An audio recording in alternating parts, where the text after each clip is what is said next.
ഞാൻ +2 കഴിഞ്ഞിട്ട് ഞാൻ ഉള്ളവരുടെ എല്ലാ കമ്പനിയിലും കയറി ഞങ്ങൾ അപ്ലൈ ചെയ്തു. എന്താ പറയുക, എനിക്ക് ഒരു സ്ഥലത്തും കിട്ടണ്ടായില്ല.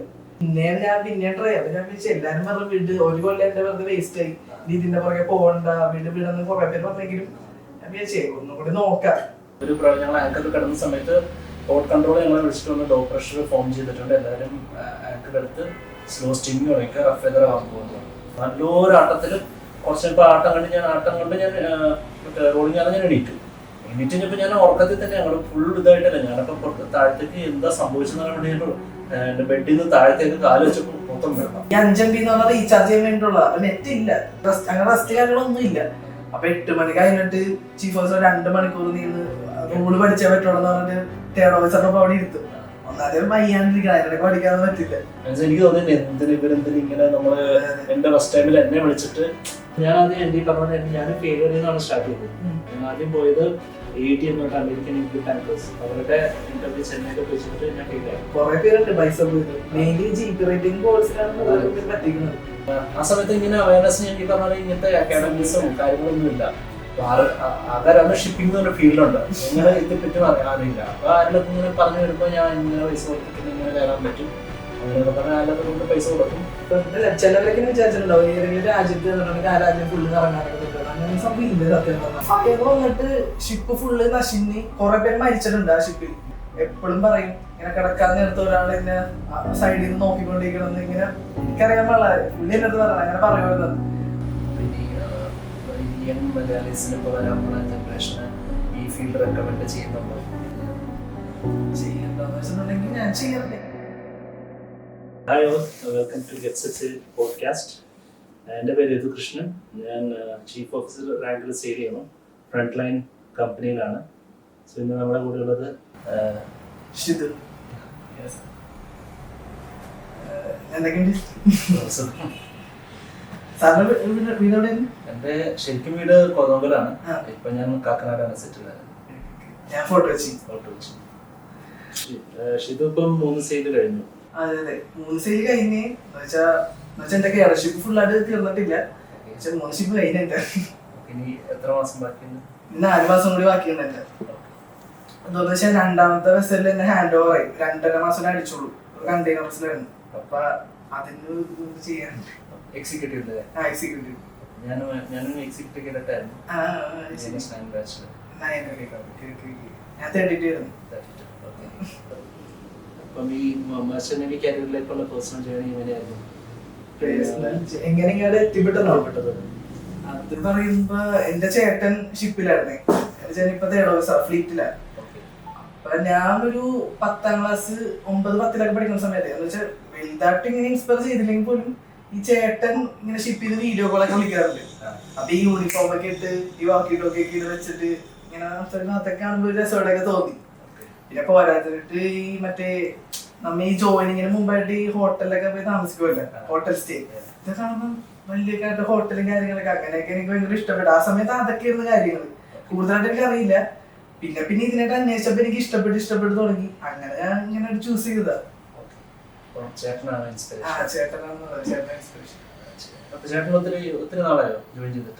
ചേട്ടൻ ഇപ്പൊ ഒത്തിരി നാളായിട്ടില്ല. ഇപ്പൊ തേർഡ് ഓഫീസറായിട്ട് 2 സെയിൽ കഴിഞ്ഞു. 2ാം സെയിൽ ചെയ്തിരിക്കുന്നു. സൈൻ ഓഫ് കിട്ടിയിട്ടില്ല. അപ്പം ഈ IMS CT പ്രിപ്പറേഷനും കമ്പനി ഇന്റർവ്യൂയുടെ പ്രിപ്പറേഷനും ഒക്കെ എങ്ങനെയായിരുന്നു? എന്റെ പറയുകയാണെങ്കിൽ എന്റെ ഭയങ്കര ശോകമായിരുന്നു. കാരണം എന്താണെന്ന് വെച്ചാൽ ഞാൻ +2 കഴിഞ്ഞിട്ട് ഞാൻ ഉള്ളവരുടെ എല്ലാ കമ്പനിയിലും കയറി ഞങ്ങൾ അപ്ലൈ ചെയ്തു. Anglo eastern, great eastern, shipping corporation of India, executive എല്ലായിടത്തും അപ്ലൈ ചെയ്തിട്ട് എന്താ പറയുക, എനിക്ക് ഒരു സ്ഥലത്തും കിട്ടണ്ടായില്ല അഡ്മിഷൻ ഒന്നും. ആദ്യം +2 കഴിഞ്ഞിട്ട് പിന്നെ IMA എടുത്തപ്പോ IMA ക്ലിയർ ആയി. പക്ഷെ എനിക്ക് സ്പോൺസർഷിപ്പ് ഉണ്ടായില്ല. ഞാൻ ചേട്ടൻ പറഞ്ഞ സ്പോൺസർഷിപ്പ് ഇല്ലാണ്ട് പിന്നെ പഠിച്ചിട്ട് കാര്യമില്ലല്ലോ വേറെ. അങ്ങനെ ഞാൻ എന്റെ ആദ്യത്തെ അറ്റംപ്റ്റ് തന്നെ പോയി, ഫെയിലിയർ ആയിരുന്നു. പിന്നെ 2ാമത്തെ അറ്റംപ്റ്റ് ഞാൻ പിന്നെ ട്രൈ ചെയ്തു. ആ സമയത്ത് 2 ബാച്ച് ഉണ്ട്, ഫെബ്രുവരി ഉണ്ട്, ഓഗസ്റ്റ് ബാച്ച് ഉണ്ട്. അപ്പൊ ഫെബ്രുവരിയിൽ ഞാൻ എന്ത് ചെയ്ത് ARI എന്ന് പറഞ്ഞ ഇൻസ്റ്റിറ്റ്യൂട്ട് ഉണ്ട് ഡൽഹിയിൽ. അപ്പൊ അവിടെ അപ്ലൈ ചെയ്തപ്പോ അവിടെ ടോം എന്ന് പറഞ്ഞ ഷിപ്പിംഗ് കമ്പനിക്ക് സ്പോൺസേഡ് ആയി. അപ്പൊ ഭയങ്കര ആദ്യം സ്പോൺസർഷിപ്പ് കിട്ടി, ഭയങ്കര സന്തോഷമായിരുന്നു. പക്ഷെ അൺഫോർച്ചുനേറ്റ്ലി എന്ത് പറയുന്നത്, ആ വർഷത്തെ IMA ഞാൻ പൊട്ടി. അപ്പൊ IMA ക്ലിയർ ചെയ്യാത്തതുകൊണ്ട് എനിക്ക് അവിടെ അതും പോയി, 2ാമത്തെ അറ്റംപ്റ്റ്. പിന്നെ ട്രൈ അപ്പൊ ഞാൻ വിളിച്ചു എല്ലാരും പറഞ്ഞു വീട് ഒരു കൊല്ലം എന്റെ വെറുതെ വേസ്റ്റ് ആയി, ഇതിന്റെ പുറകെ പോകണ്ട, വീടെന്ന് കുറെ പേര് പറഞ്ഞെങ്കിലും ഞാൻ വിചാരിച്ചേ ഒന്നും കൂടി നോക്കാം. എന്റെ അടുത്ത് എന്റെ ഒരാൾ പറഞ്ഞിട്ടുണ്ടോ നീ പഠിച്ചാൽ മൂന്നെണ്ണാണല്ലോ, ലാസ്റ്റ് അറ്റംപ്റ്റ് ഇതും കൂടി പോയി കേട്ടിട്ടുണ്ടെങ്കിൽ പിന്നെ നിർത്താന്ന് പറഞ്ഞിട്ട് ഞാൻ പിന്നെ ഒരു അറ്റംപ്റ്റ് നോക്കി. അതിലാണ് ഞാൻ ഈ സിംസിൽ ക്ലിയർ ചെയ്തത് എക്സിക്യൂട്ടീവ്.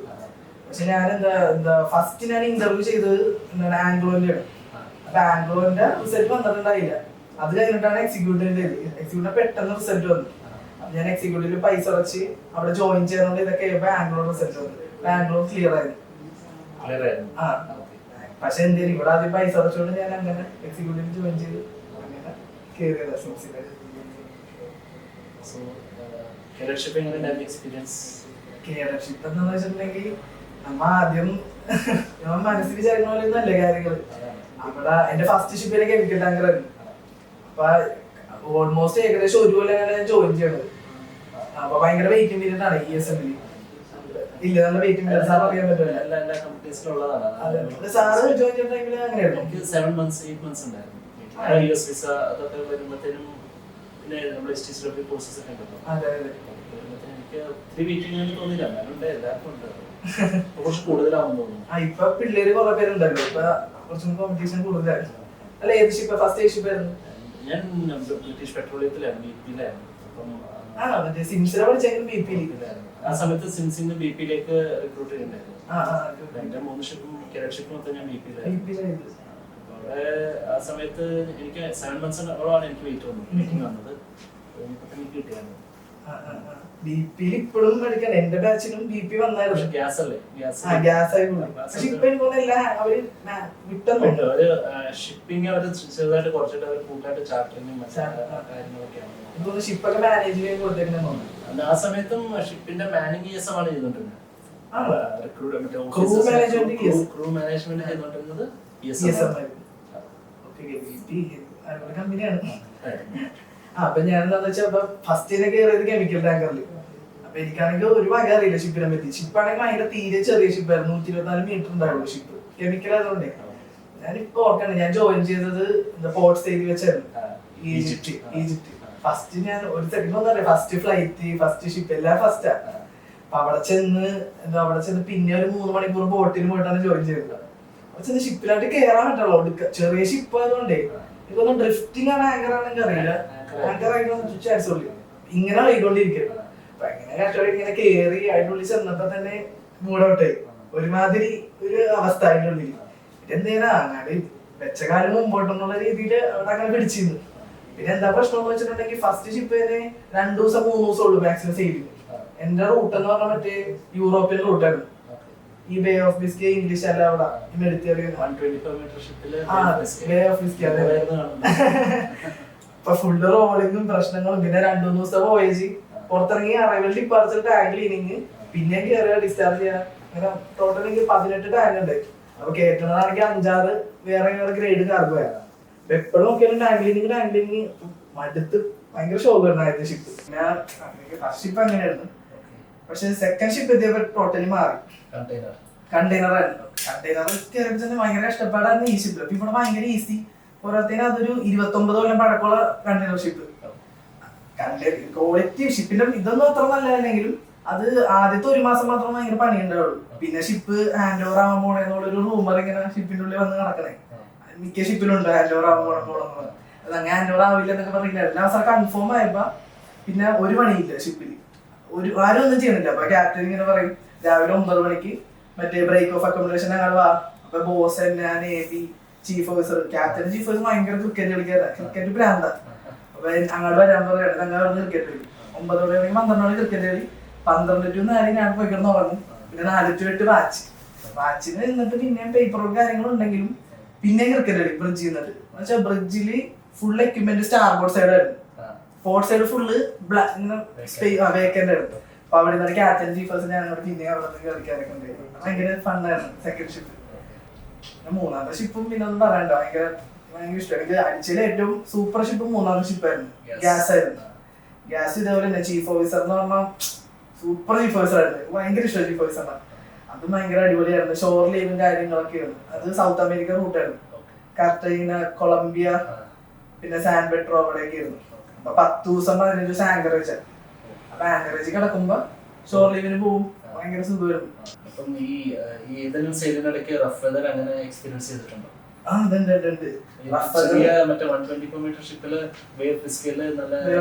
എനിക്കത് മറക്കാൻ പറ്റാത്ത ഒരു അനുഭവമുണ്ട്. ഞാൻ എന്റെ വീഡിയോയിൽ ഞാൻ പറഞ്ഞിട്ടുണ്ട്. ഒരു ദിവസം രാത്രി വാച്ച് എനിക്ക് ഒന്നാമത്തെ ബ്രിഡ്ജിൽ ഇങ്ങനെ ഇഷ്ടമല്ല. ഈ ബാക്കിയുള്ള ഷിപ്പിൽ കുഴപ്പമില്ല. ഞാൻ 9 മണി 10 മണി വരെ തേർഡ് ഹൗസ് വർത്തമാനം പറയുന്ന പോകാം. ഫസ്റ്റ് ഷിപ്പിൽ എനിക്ക് അത്ര വലിയ ഇതുണ്ടായില്ല. അപ്പൊ 8 മണി ഞാൻ കാത്തിരിക്കും പോകാൻ വേണ്ടി. പക്ഷെ 8 മണി ഒരു ദിവസം 8 മണി രാത്രി 8 മണി കഴിഞ്ഞപ്പോ ചീഫ് ബേബി ഇങ്ങനെ ബൈനോക്കുലർ വെച്ച് നോക്കിയപ്പോ ഈ ഡെക്കില് ഈ ടാങ്ക് ക്ലീനിങ് ഡ്രംസ് ഉണ്ട് കെമിക്കലിന്റെ, അത് ലാഷ് ചെയ്ത് വെച്ചേക്കുന്നത്. അപ്പൊ ഈ ഇവിടെ ഭയങ്കര റോളിങ് ആയതുകൊണ്ട് ഫുള്ള് ലാഷിങ് ഒക്കെ പോയിട്ട് ഡ്രമ്മൊക്കെ ഇങ്ങനെ നടക്കണേ ഡെക്കില്. അപ്പൊ എന്താ പറയുക, ചീഫ് സാർ അവിടെ ഡ്രമ്മൊക്കെ മൊത്തം ഇങ്ങനെ കിടക്കുന്നതാന്ന് പറയും. അപ്പൊ ചീഫ് പറഞ്ഞ് എന്റെ അടുത്ത് ഷിതു നീ എബിനായിട്ടും കൂടി പോകും, നിങ്ങൾ രണ്ടും കൂടി പോയിട്ട് അത് ഫുള്ള് ലാഷ് ചെയ്ത് വെക്കാൻ പറഞ്ഞു. രാത്രി 8 മണിക്ക് കഴിഞ്ഞിട്ടാ. ഞാൻ യൂണിഫോമിൽ തന്നെ ബ്രിഡ്ജിൽ എന്നോട് യൂണിഫോം മാറാണ്ട് ഇങ്ങനെ ഞങ്ങൾ പോയിക്കോളാൻ പറഞ്ഞു. ഞാനും പുള്ളിയും കൂടി ഡെക്കിലായിട്ട് പോയപ്പോ ഒടുക്കത്തെ റോളിങ്ങും വെള്ളമൊക്കെ ഇങ്ങനെ അടിച്ചോണ്ടിരിക്കണം. അങ്ങനെ നമ്മളിപ്പോ ഈ ഒരു ഗ്രേറ്റിംഗ് ഉണ്ട് നടുക്കുകൂടി പിടിച്ച് അവിടെ ചെന്നിട്ട് ടോർച്ചൊക്കെ വെച്ച് അടിച്ച് ഫുള്ള് ലാഷിങ്, അത് വയർ റോപ്പൊക്കെ വെച്ചാൽ ഫുള്ള് ലാഷിങ് ഒക്കെ ചെയ്ത് തിരിച്ച് ഞങ്ങൾ നടന്നോലെ ബേ ഓഫ് ബിസ്കിയിലാണ് ഈ സംഭവം നടക്കണം. രാത്രി ഒന്നും കാണാനും പറ്റുള്ളൂ. രാത്രി ഇരുട്ടെന്ന് വെച്ചാൽ ഒന്നും കാണില്ലല്ലോ. തിരിച്ച് നടന്നു കഴിഞ്ഞില്ലേ ഈ മറ്റേ ബ്രേക്ക് ഓഫ് അക്കോമഡേഷൻ അവിടെ ഇങ്ങനെ ഇരിക്കണം. ഈ സ്ലോപ്പ് ഉണ്ട് അവിടെ ചെറുതായിട്ട് ഈ ഏരിയയിൽ. അപ്പൊ ഞാൻ അവിടെ എത്തിയപ്പോ തന്നെ പെട്ടെന്ന് ഷിപ്പിൽ ചെറുക്കി വന്നപ്പോ തന്നെ ഞാൻ പിന്നെ സ്ലിപ്പായിട്ട് അറ്റത്തായിട്ട് പോയി ഈ ഹാൻഡ് റെയിലിലൂടെ. ഞാനപ്പോ ഒരു കൈ ഹാൻഡ് റെയിൽ പിടിച്ച് മറ്റേ കൈ ഇവിടെ ഇങ്ങനെ ഇപ്പുറത്തുനിന്ന് എന്നെ ഇങ്ങനെ പിടിച്ചു കയറി. ഭയങ്കര സീനാണ്. എനിക്ക് നെഞ്ചൊക്കെ ഇടിച്ചിട്ട് ഒരുമാതിരി എക്സ്പീരിയൻസ് ആയിരുന്നു ആ ഒരു ഇത് മാത്രം. പിന്നെ റോളിംഗ് ഉണ്ടായെങ്കിൽ പോലും എനിക്ക് അത്ര റോളിംഗ് അത്ര ഏക്കാറുണ്ടായില്ല. റോളിംഗ് ഉണ്ടായിരുന്നു പക്ഷെ എനിക്ക് എഫക്ട് അങ്ങനെ ചെയ്യാറില്ല. എന്ന് വെച്ചാൽ 124 മീറ്റർ എന്ന് പറയുന്നത് അറിയാലോ, ഭയങ്കര റോളിംഗ് ആയിട്ട് എടുത്തിട്ട് അലക്ക് സംഭവം ഉണ്ടായിട്ടുണ്ട്. വേറെ ഇല്ല. ഞാൻ എന്റെ തേർഡ് ഓഫീസർ ഫസ്റ്റ് ഷിപ്പില് ഞാൻ ഏറ്റവും ചെറിയ ഷിപ്പ് ചെയ്തിട്ടുള്ള പാനമാക്സ് 184 മീറ്റർ ആയിരുന്നു, പ്രൊഡക്റ്റ് ടാങ്കർ ആയിരുന്നു. അപ്പോൾ ഈ സെയിം ബേ ഓഫ് ബിസ്കേയിൽ ഞങ്ങള് കഴിഞ്ഞ് ഞങ്ങള് ആംസ്റ്റർഡാമിൽ ഞങ്ങൾ ലോഡിങ്ങിന് പോയതാണ്. അപ്പൊ അവിടെ ഞങ്ങൾ ആങ്കറിലായിരുന്നു. അപ്പൊ ആ ഏരിയയിൽ എപ്പോഴും ഉള്ളതാണ് ലോ പ്രഷർ ഏരിയ എപ്പോഴും ഉള്ളതാണ്. അപ്പൊ ഞങ്ങൾ ആങ്കറിൽ കിടന്ന സമയത്ത് പോർട്ട് കൺട്രോൾ ഞങ്ങളെ വിളിച്ചിട്ട് വന്ന് ലോ പ്രഷർ ഫോം ചെയ്തിട്ടുണ്ട്. എല്ലാവരും ആങ്കർ എടുത്ത് സ്ലോ സ്റ്റിമിങ് തുടങ്ങിയ റഫ് വെതർ ആവാൻ പോകുന്നു. അപ്പൊ അവിടെ ഒരു 15-20 ഷിപ്സ് ഉണ്ട്. അപ്പൊ ആ ഏരിയ എന്ന് പറഞ്ഞാൽ ഫുൾ കൺജസ്റ്റഡ്, ഒത്തിരി ഇല്ല. അപ്പൊ അവിടെ ഞങ്ങളെല്ലാവരും അവിടെ ഉണ്ടായിരുന്ന ആങ്കറിട്ട് എല്ലാ ഷിപ്പും ആങ്കർ എടുത്തിട്ട് സ്ലോ സ്റ്റിമിങ് സ്റ്റാർട്ട് ചെയ്തു. അല്ലല്ല, ആംസ്റ്റർഡാമില് പോർട്ടിൽ കയറാൻ ഞങ്ങൾ ലോഡിങ്ങിന് വേണ്ടിയിട്ട് ആങ്കർ ഇട്ട് കിടക്കുവാണ്, വെയിറ്റ് ചെയ്ത് കിടക്കുവായിരുന്നു. അപ്പോൾ ആ സമയത്ത് നമ്മളോട് പറഞ്ഞു ആങ്കർ എടുത്തിട്ട് സ്ലോ സ്റ്റീം ചെയ്യാൻ പറഞ്ഞു. ഇങ്ങനെ ഞങ്ങളെല്ലാവരും ആങ്കർ എടുത്ത് കഴിഞ്ഞാൽ വിൻഡ് പിക്കപ്പ് ചെയ്തു. 70-80-90 നോട്ട്സ് വരെ പോവാം. ഭയങ്കര നല്ല റഫ് വെതർ ആയി. കാരണം ഞങ്ങളെ ലോ പ്രഷറിന്റെ ഐയുടെ സെന്ററിലായിരുന്നു ഞങ്ങൾ ഏകദേശം. നല്ല റഫ് വെതറാണ്. അപ്പോൾ ഷിപ്പ് നമ്മള് വിൻഡിനെ ഹെഡ് ചെയ്ത് പോയിക്കൊണ്ടിരിക്കുക. ഷിപ്പ് എപ്പോ തിരിഞ്ഞ് മറ്റേ ബീമില് വിൻഡ് വന്നോ ഭയങ്കര റോളിങ്. അവിടെ ഷിപ്പിലുള്ള എല്ലാ സാധനം നിരത്തിയാണ് പോകുന്നത്. ഒന്നും വിടാണ്ട് എല്ലാം ചാടി നിരത്തി വീണ് പോയിക്കൊണ്ടിരിക്കാം. എന്റെ ഫസ്റ്റ് ഷിപ്പ് തേർഡ് ഓഫീസറുടെ ഫസ്റ്റ് ഷിപ്പായിരുന്നു. അപ്പൊ ഞാൻ അതിനു മുമ്പൊക്കെ ചെയ്തേക്കുന്ന വലിയ ഷിപ്പുകളാണ്, അഫ്രമാക്സ് ടാങ്കേഴ്സ് ഒക്കെ ആയിരുന്നു. അപ്പം റോളിങ് കിട്ടാറുണ്ട്, പക്ഷെ ഇത്ര അങ്ങോട്ട് കിട്ടിയിട്ടില്ല. ഇത് എടുത്തിട്ട് അടിക്കുക എന്നൊക്കെ പറഞ്ഞ പോലെ ഇങ്ങനെ ആടി കളിയായിരുന്നു. അപ്പൊ നമ്മൾ ഉറക്കൊന്നും ശരിയാവില്ല. അപ്പൊ ഇങ്ങനെ കിടന്ന് ചെയ്തോണ്ടിരിക്കുമ്പോൾ ഉറക്കം ശരിയാവുണ്ടായില്ല. അപ്പൊ ഞാൻ എന്നിട്ട് എന്റെ 8 to 12 ആയിരുന്നല്ലോ. വാച്ച് കഴിഞ്ഞിട്ട് ഞാൻ ഉറങ്ങാൻ പോയി. അവിടെ ചെന്ന് ഉറങ്ങാൻ പോയി. ഈ ഉറങ്ങിയാലും എനിക്ക് ഡീപ് സ്ലീപ്പ് ഒന്നും കിട്ടാതെ ചെറുതായിട്ടൊന്നും മയങ്ങിയൊക്കെ വരും. അപ്പൊ എന്റെ റൂമില് എന്റെ വാഷ്റൂമിന്റെ ലാച്ച് ഉണ്ടല്ലോ, മറ്റേ ഹാൻഡിലും എന്റെ ലാച്ചും വർക്കിംഗ് അല്ലായിരുന്നു. അപ്പൊ ഞാനപ്പോ അത് ടെമ്പററി അത് ഞാൻ അടിക്കാതിരിക്കാൻ വേണ്ടി മറ്റേ ബക്കറ്റ് ഉണ്ടായിരുന്നു, അതിൽ വെള്ളം വെച്ചിട്ട് ചായ വെച്ചിട്ടായിരുന്നു ഉറങ്ങിക്കൊണ്ടിരുന്നത്. 2-3 ദിവസമായിട്ടുള്ളൂ. അപ്പൊ അത് ചീഫ് ഓഫീസറോട് പറഞ്ഞു പുള്ളി പമ്പിക്ക് സമയം കിട്ടുമ്പോൾ ചെയ്യാന്ന് പറഞ്ഞ് വെച്ചേക്കുമായിരുന്നു. ഞാൻ ചെന്നു, ഞാനിങ്ങനെ കിടന്നുറങ്ങി. വലിയ ഡീപ് സ്ലീപ്പ് അല്ല, എന്നാലും ഒന്ന് ചെറുതായിട്ട് ഉറങ്ങിയിട്ടില്ല. നല്ല ടയർഡാണ്. ചെറുതായിട്ടൊന്ന് ഉറങ്ങി വന്നിട്ട് തന്നെ പിന്നെ വണ്ടി മറ്റേ ഷിപ്പിങ്ങിനെ തിരിച്ചപ്പം പിന്നെ ബീമിൽ വന്നു വിൻഡൻസ്. അപ്പൊ കിടന്ന് നല്ല ആട്ടം, ഭയങ്കര ആട്ടം, നല്ലൊരു ആട്ടത്തില് കുറച്ചിപ്പോ ആട്ടം കൊണ്ട് ഞാൻ മറ്റേ റോളിങ് ഞാൻ എണീറ്റു കഴിഞ്ഞപ്പോ ഞാൻ ഉറക്കത്തിൽ തന്നെ അങ്ങോട്ട് ഫുൾ ഇതായിട്ടല്ല. ഞാനപ്പോ താഴത്തേക്ക് എന്താ സംഭവിച്ചെന്ന് പറയാൻ വേണ്ടി ഞാൻ എന്റെ ബെഡിൽ നിന്ന് താഴത്തേക്ക് കാല് വെച്ചപ്പോ മൊത്തം വെള്ളം. ഉള്ളിലോ? എന്റെ റൂമിൽ വെള്ളം. ഞാൻ വിചാരിച്ചു ഇപ്പൊ ഈ പണി തീർന്നു. ഞാൻ എന്റെ ദൈവമേ, വീട്ടിൽ അച്ഛനും അമ്മയൊക്കെ ഓർത്തു പണി തീർന്നു. അത് കഴിഞ്ഞപ്പോ അപ്പൊ എനിക്ക് ഞാൻ ഉറക്കത്തിന്റെ ബോധം ഫുൾ ആയിട്ട് തിരിച്ചു വന്നിട്ടില്ല. അപ്പൊ ഞാൻ ഉറക്കത്തിന് ഞാൻ അവിടെ സ്ലിപ്പായി ഞാൻ അവിടെ ഇരുന്നു. നേരത്തെ ഇരുന്ന് കുറച്ചു നേരം കഴിഞ്ഞപ്പോഴാണ് വന്നെ. എന്താ സംഭവം തന്നെ, ഒരു റോളിങ്ങിന്റെ സമയത്താണ് ഞാൻ ആ വെച്ചിരുന്ന ബക്കറ്റിലെ വെള്ളം മറിഞ്ഞ് എന്റെ റൂമിലേക്ക് മൊത്തം വന്നതാണ്. പക്ഷെ ആ ഉറക്കത്തിൽ നിന്ന് എണീറ്റ സമയത്ത് ഞാൻ വിചാരിച്ചു പോകും പണി പാടി.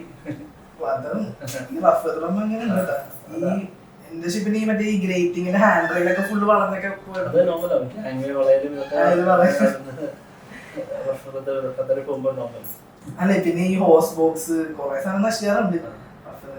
പിന്നെ പരമാവധി നമ്മൾ ലാഷൊക്കെ ചെയ്ത് പോണതിന് മുമ്പ് ഇങ്ങനെ പ്രിപ്പറേഷൻ ഉണ്ടല്ലോ, നമ്മള് പറയും റൂമിലെ സാധനങ്ങളൊക്കെ എല്ലാം ഇതാക്കി വെക്കണം. അങ്ങനെ മാക്സിമം ചെയ്തിട്ടില്ല, ഒന്നും ചെയ്യാനില്ല. പിന്നെ ഫസ്റ്റ് ടൈം ജോയിൻ ചെയ്തപ്പം ഫ്ലൈറ്റിൽ കയറാൻ അങ്ങനെ ഒരു പേടിയൊക്കെ ഉണ്ടായിരുന്നോ? എയർപോർട്ട് ഫസ്റ്റ് ടൈം എന്ന് പറഞ്ഞല്ലോ. അങ്ങനെ പേടിയല്ല, എനിക്ക് എയർപോർട്ടിൽ ചെന്ന് എന്താ ചെയ്യണ്ടെന്ന് അറിയാൻ പാടില്ല, എവിടെ പോകണം എങ്ങനെയാണെന്നൊക്കെ. അപ്പൊ എന്റെ ഒപ്പം എനിക്ക് ലെക്കെന്ന് വെച്ചാൽ ഞാൻ കൊച്ചിന്ന് നേരെ ദോഹയുടെ ഫ്ലൈറ്റ്. അപ്പൊ എന്റെ ഒപ്പം സെക്കൻഡ് ഓഫീസറും ചാർസാബും ഉണ്ട്, രണ്ടുപേരും മലയാളീസാണ്. അപ്പൊ പുള്ളിയെ കാണുമ്പോൾ അതിന്റെ പുറകെ അങ്ങനെ പോകും, അങ്ങനെ ചെയ്യുന്നു. എന്റെ ഫസ്റ്റ് ജോയിനിങ് USA ഇവിടുന്ന് എത്ര ഓൾമോസ്റ്റ് 20-22 hours അങ്ങനത്തെ ഫ്ലൈറ്റ് ആയിരുന്നു. 2 ഫ്ലൈറ്റ്. ഇവിടുന്ന് ഫസ്റ്റ് ലണ്ടൻ, കൊച്ചിന്ന് ചെന്നൈന്ന് ലണ്ടൻ, അങ്ങനെയായിരുന്നു. അപ്പൊ എന്റെ കൂടെ ആരും ഉണ്ടായില്ല. എന്റെ കൂടെ ഉണ്ടായത് ആളെ പുള്ളി ഡൽഹിയിൽ നിന്നാണ്, തേർഡ് ഓഫീസർ ജോയിൻ ചെയ്യണ്ടേ. പക്ഷെ പുള്ളിയുടെ ഫ്ലൈറ്റ് ഡൽഹിയിൽ നിന്നായിരുന്നു. ഞങ്ങൾ രണ്ടുപേരും ലണ്ടനിൽ വെച്ചാണ് മീറ്റ് ചെയ്തത്. പക്ഷെ എനിക്കറിയില്ലായിരുന്നു, എന്നോട് പറഞ്ഞില്ലായിരുന്നു ഇങ്ങനെ ആരും കൂടെ ജോയിൻ ചെയ്യണമെന്നൊന്നും പറഞ്ഞില്ലായിരുന്നു. ചെന്നു, ഞാൻ ഈ പറഞ്ഞ പോലെ 1000 പ്രാവശ്യം ഞാൻ അതിന് മുമ്പ് ഞാനൊരു വട്ടം കയറിയത് മറ്റേ സിംസില് ജോയിൻ ചെയ്യാൻ പറ്റും.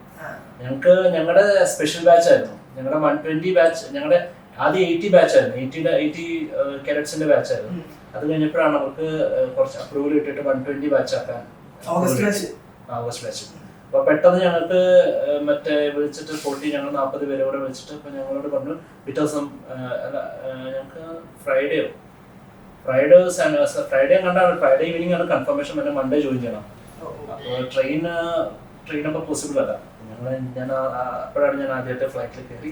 പക്ഷെ അന്നേരം എൻ്റെ കൂടെ എൻ്റെ പർച്ചേഷൻ ഉണ്ട്, അപ്പം തന്നെയല്ല. അപ്പൊ പുള്ളിയുടെ കൂടെ ആയിരുന്നുകൊണ്ട് എനിക്ക് അത്ര പ്രശ്നം ഉണ്ടായില്ല. പക്ഷെ ഈ ആദ്യമായിട്ട് ജോയിൻ ചെയ്യാൻ വേണ്ടി US പോയപ്പോ ഇമിഗ്രേഷൻ ഒക്കെ ആദ്യമായിട്ട് അത് ചെയ്യണം, എന്താ ചെയ്യേണ്ടതെന്നുള്ള അവിടെ പോയി കുറച്ച് പാടാ. ഞാൻ എന്താണ് ഈ ആദ്യത്തെ ഷിപ്പ് കഴിഞ്ഞ് വീട്ടിലോട്ട് പോണ വഴിക്ക് ആ സമയത്ത് എനിക്ക് ഭയങ്കര തിരക്കായിട്ടാണ് ഷിപ്പിൽ നിന്ന് ഇറങ്ങിയത്. ഞാൻ ക്യാപ്റ്റൻ തേർഡ് എഞ്ചിനീയർ ഉണ്ടായി.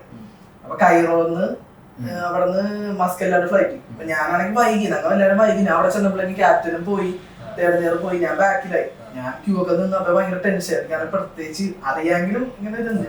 ഞാൻ ഓടിച്ചത് ഇതൊക്കെ കൊടുത്ത് സാധനം ചെയ്ത് നേരെ ഫ്ലൈറ്റിലായിട്ട് കയറി നടന്നിരിക്കുന്ന സമയത്ത് എന്നിട്ട് എയറോസ്റ്റോൺ ഇവിടെ പറഞ്ഞു, ബിസിനസ് ക്ലാസ് വെച്ചിട്ട് ഇവിടെ ഓക്കെ, ഇവിടെ അറിയാം ബിസിനസ് ക്ലാസ് കിട്ടിയത്. അങ്ങനെ ഒരു നല്ല എക്സ്പീരിയൻസ് ഉണ്ടായി. എനിക്കറിയില്ല, അവരെന്ത് എനിക്കൊന്ന് അപ്ഗ്രേഡ് ചെയ്ത് തന്നോ കേടത്തായിട്ട്. അങ്ങനെ ഒരു നല്ലതും ഉണ്ടായിട്ടുണ്ട് കേട്ടോ.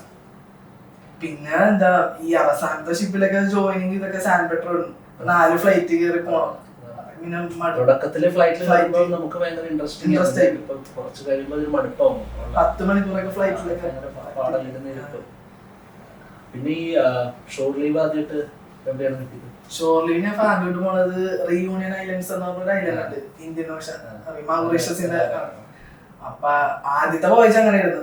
സ്പോർട്സ് ചെയ്ത് സ്വിസ് കനാൽ ക്രോസ് ചെയ്ത് നേരെ അങ്ങാട് പോണായിരുന്നു. ഫസ്റ്റിന് അവിടെ ചെന്ന് അതെനിക്ക് ഭയങ്കര ഇഷ്ടമുള്ള സ്ഥലമാണ്. ഒരു ചെറിയ ഐലൻഡ് ആണ്, അവിടെയാണ് ആദ്യം ഞാൻ ഷോർ ലീവ് പോയത്. 2 പ്രാവശ്യം പോയിട്ടുണ്ട്, നല്ല രസമായിരുന്നു. ഫസ്റ്റ് ഞാൻ ആദ്യം കണ്ട സ്ഥലം അത് തന്നെ, ആ ഐലൻഡ്. അപ്പൊ അവിടെ ചെന്നപ്പോൾ ഞാൻ അറിയണം ഇങ്ങനെ ഒരു രാജ്യത്തുള്ള കാര്യം. അത് എനിക്കൊന്ന് ഫ്രാൻസിന്റെ ഫ്രഞ്ച് ഫ്ലാഗ് ആവണം.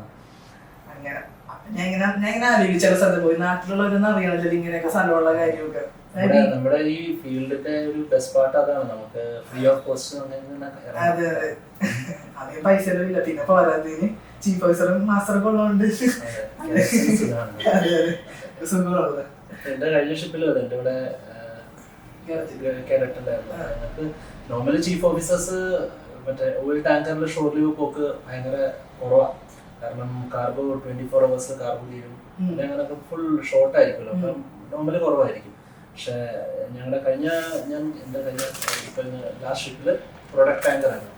ഞാൻ പോയ പോർട്ടിലൊക്കെ മിക്കതും തന്നെ ഓസ്ട്രേലിയ ആണെങ്കിലും പിന്നെ കൊറിയയിൽ ഷോറൂം ഉണ്ടായില്ല, പിന്നെ തായ്വാൻ വന്നു. തായ്വാനിലാണെങ്കിലും ഒക്കെ ഞങ്ങൾക്ക് ലോങ് ഡിസ്ചാർജിങ് ആയിരുന്നു, ഒത്തിരി സമയമുണ്ട്. അപ്പം ഞങ്ങൾക്ക് ക്യാപ്റ്റനും നല്ല മലയാളി തന്നെയായിരുന്നു. അപ്പം ഞങ്ങൾ ഭയങ്കര പുള്ളി സപ്പോർട്ടീവ് ആയിരുന്നു. അപ്പം ഞങ്ങൾ പുറത്ത് പോയിരുന്നു. അപ്പം ഞാൻ പോകുമ്പോൾ ഒക്കെ കേരളത്തിനെയും കൂടെ കൊണ്ടുപോയി. അവര് ഞാൻ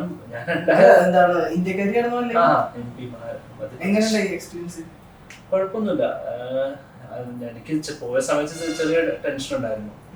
കേട്ടിട്ട് ഇങ്ങനെ ഒത്തിരി ഞങ്ങളുടെ ഫ്രണ്ട്സിനുള്ള ഇതൊക്കെ കേട്ടിട്ടുണ്ട്, ഇങ്ങനെ ഉണ്ട്, അത് പ്രശ്നമാണ്. പക്ഷേ ഷീ വാസ് ഗുഡ്. അവള് കുഴപ്പമുണ്ടായില്ല. ഭയങ്കര ഹാർഡ് വർക്കിംഗ് ആണ്. സിമിലർ മെയിൽ കാഡറ്റിനെ പോലെ വലിയ ഡിഫറൻസ് ഒന്നും എനിക്ക് തോന്നിയില്ല. ഇപ്പൊ അവർക്കൊക്കെ എനിക്ക് തോന്നിയത് അവള് കുറച്ചുകൂടെ സ്മാർട്ടാണ്. കാരണം ഞാൻ എന്തെങ്കിലും ഞാൻ മിസ്റ്റേക്ക് ചെയ്താൽ അവളത് പറയും. ഒരു പ്രാവശ്യം പറഞ്ഞു കൊടുത്താൽ കറക്റ്റ് ആയിട്ട് ചെയ്യണ്ടായി. അതുകൊണ്ട് കുഴപ്പമുണ്ടായില്ല. ഞാനും ലാസ്റ്റ് ഷിപ്പില് ഇപ്പം ഞങ്ങളുടെ സമയത്തൊക്കെ ഭയങ്കര കുറവായിരുന്നു. ഞങ്ങളുടെ 120 ബാച്ച് ഒരാൾ പോലും ഉണ്ടായില്ല. എന്റെ സമയത്ത് നോക്കിയിട്ടുണ്ടെങ്കിൽ 5-6 പേര് മാക്സിമം ഫുൾ ഇതില് ഉണ്ടായിട്ടുണ്ടായിരുന്നു. പക്ഷെ ഒത്തിരി പേര് വരുന്നുണ്ട്. നല്ല കാര്യമാണത്, നല്ലതാണ്. പണ്ട് ഇത് മർച്ചനേവി എന്ന് പറഞ്ഞിട്ടുണ്ടെങ്കിൽ മറ്റേ മെൻ ഓറിയന്റഡ് കൺസെപ്റ്റ് ആയിരുന്നു. അതൊക്കെ ഇപ്പൊ മാറി തുടങ്ങി. നല്ല കാര്യം. ഞാൻ ചെയ്തപ്പോഴും എന്ന് വെച്ചാൽ എന്റെ ഇന്ത്യക്കാരെ അറിഞ്ഞില്ല. എന്റെ ആദ്യം ഒരു ന്യൂസിലാൻഡിലായിരുന്നു.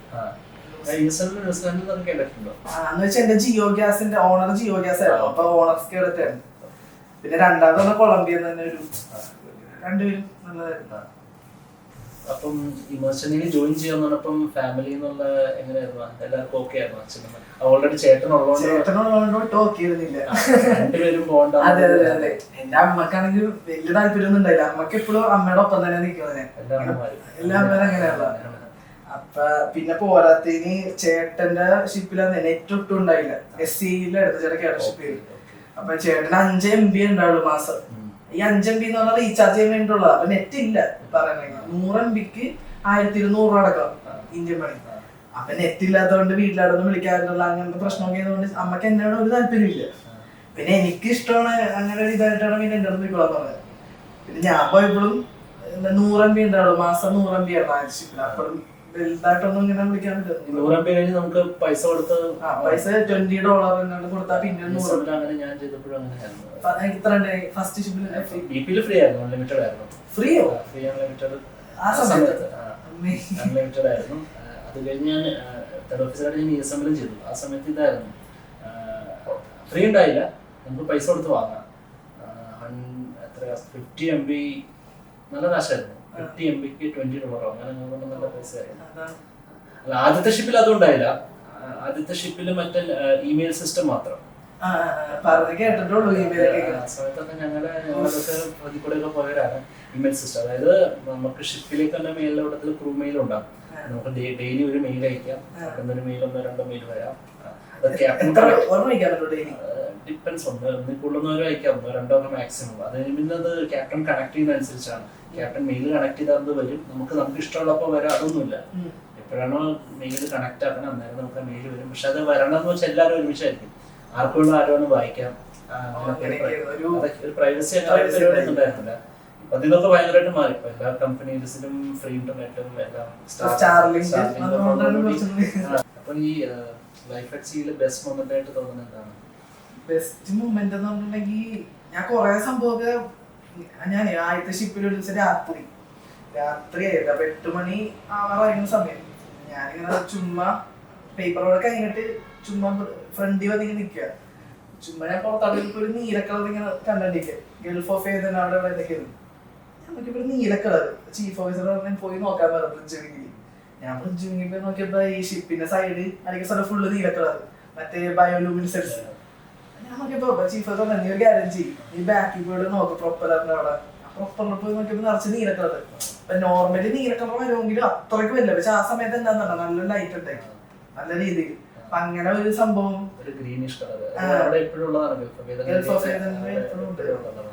അങ്ങനത്തെ കുറെ കാഴ്ചകളൊക്കെ കാണാൻ പറ്റി. പിന്നെ റീയൂണിയൻ ഐലൻഡിൽ പോയപ്പോ നിറച്ച് വീട്ടിൽ കുറെ ഇഷ്ടം പോലെ. പിന്നെ മറ്റേ മിൽക്കി വേ ബാൻഡ് എന്ന് വെച്ചാൽ നമ്മ ഈ രാത്രി സമയത്തൊക്കെ അവിടെ ലൈറ്റ് പോലും ലൈറ്റ് ഒന്നും അധികം ഇല്ലാത്തതുകൊണ്ടേ സ്റ്റാർ ഒക്കെ സ്റ്റാർ ഐഡന്റിഫിക്കേഷൻ ഒക്കെ പഠിച്ചോ? കുറച്ച് അതെപ്പോഴാ കിട്ടുക മറ്റേ ഈ 10 ഡിഗ്രി 20 ക്ലാസ് ഇവിടെ ഒന്നും അറിയില്ല, പഠിച്ചിട്ടുണ്ടേ അത് കുഴപ്പമില്ല. എനിക്കൊരു ക്യാപ്റ്റൻ ഉണ്ടായിരുന്നു, കേരട്ടായിരുന്നു. അപ്പൊ പുള്ളി തന്നെ രാത്രി വിളിച്ചോണ്ട് പുറത്ത് പോയിട്ട് ഐഡന്റിഫിക്കേഷൻ. അതിപ്പോ ആ സമയത്ത് എനിക്ക് വേറെ എന്നോട് ആദ്യത്തെ ചെന്നപ്പോ പുള്ളിയുടെ എന്നോട് 5 സ്റ്റാറിന്റെ പേര് പറയുന്നത് എനിക്കറിയില്ല. ഞാൻ 1-2 സ്റ്റാറിന്റെ പേര് പറഞ്ഞിട്ട് പുള്ളിയോട് എന്നോട് ഒത്തിരി പറഞ്ഞു. പുള്ളിയുടെ മോളോട് ചോദിച്ചിട്ടുണ്ടെങ്കിൽ അവര് പറയാം 5 സ്റ്റാറിന്റെ പേര് ഇത്ര ഫ്രീസിങ് കഴിഞ്ഞിട്ട് നിനക്കറി കഴിച്ച് അതിന്റെ പുള്ളി എന്നെ പഠിപ്പിച്ചു.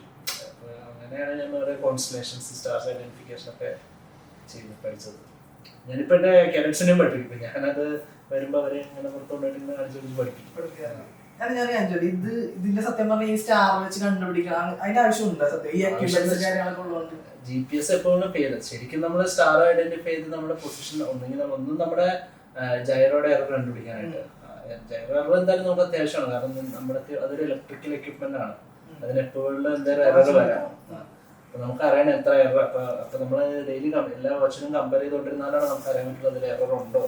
അല്ലെങ്കിൽ പിന്നെ നമുക്ക് നമ്മുടെ മാഗ്നറ്റിക് കോമ്പസ് ഉണ്ട്, അതിന്റെ എത്ര എറർ അത് കറക്റ്റ് ആണോ നമുക്ക് അറിയണമെങ്കിൽ നമുക്കത് എറർ വെരിഫൈ ചെയ്തുകൊണ്ടിരിക്കേണ്ടി വരും. പിന്നെ എന്താ വെച്ചാൽ നമ്മൾ വേറെ രണ്ടാമത്തെ യൂസ് എന്ന് പറഞ്ഞാൽ പൊസിഷൻ ഫിക്സിങ് പറ്റും. സെലസ്റ്റിയൽ ഒബ്സർവേഷൻ വെച്ച് നമ്മൾ പൊസിഷൻ ലൈൻ കണ്ടുപിടിച്ച് ചെയ്യുന്നത്.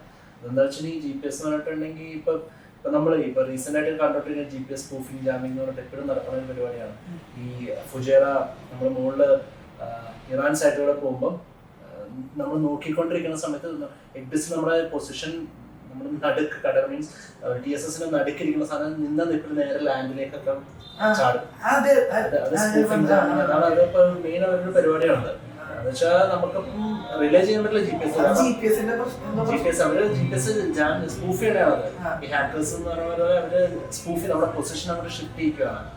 നിന്ന് നിൽക്കല് നമ്മൾ കടലിൽ നടക്കായിരിക്കും, പക്ഷെ നമ്മളെ കാണിക്കുന്ന നേരെ ലാൻഡിലോ അല്ലെങ്കിൽ വേറെ എവിടെയൊക്കെ ആയിരിക്കും. അപ്പൊ അങ്ങനെയുള്ള സമയത്ത് നമുക്ക് വേറെ ഒന്നും നമുക്ക് നമ്മുടെ പൊസിഷൻ വേറെ ഒരു സാധനം ഇല്ല. അപ്പൊ പണ്ടത്തെ ആൾക്കാരെന്ന് പറയുമ്പോ ഈ GPS ഇല്ലാത്ത സമയത്താണ് ഈ സെലസ്റ്റിയൽ നാവിഗേഷൻ വെച്ച് ദിവസം ഒരു ന്യൂൺ പൊസിഷൻ കണ്ടുപിടിക്കാൻ വേണ്ടി 2 സൈറ്റ് ഒക്കെ എടുത്ത് ചെയ്തുകൊണ്ടിരുന്നത്. പക്ഷെ ഇപ്പോഴും അവരത് ചെയ്യാൻ കാരണം, ഇപ്പോഴും അത് കണ്ടിന്യൂ ചെയ്യാൻ കാരണം എന്ന് വെച്ചിട്ടുണ്ടെങ്കിൽ എപ്പോഴേലും ഇങ്ങനത്തെ പരിപാടികൾ വരുമ്പം നമ്മുടെ കയ്യിൽ വേറെ ഒന്നും ഇല്ല നമ്മുടെ പൊസിഷൻ. ഈ സെക്കൻഡ് ഒക്കെ UK പോയി പഠിക്കുമ്പോ അവിടെ സെലസ്റ്റിയൽ ഇല്ലല്ലോ, ടെറസ്റ്റിയൽ മാത്രമേ ഉള്ളൂ. അപ്പൊ ആ ടിക്കറ്റ് ഉള്ളവർക്കോ സെലസ്റ്റിയൽ ഇല്ല എന്നല്ലോ അറിയില്ല എനിക്ക്. അങ്ങനെ കേട്ടിട്ടുണ്ട്. ഇതില്ലാതെ വരാൻ ചാൻസ് കുറവാണ്, കാരണം എനിക്കറിയില്ല. പുറത്ത് അവിടെ UK നമ്മുടെ നാട്ടില്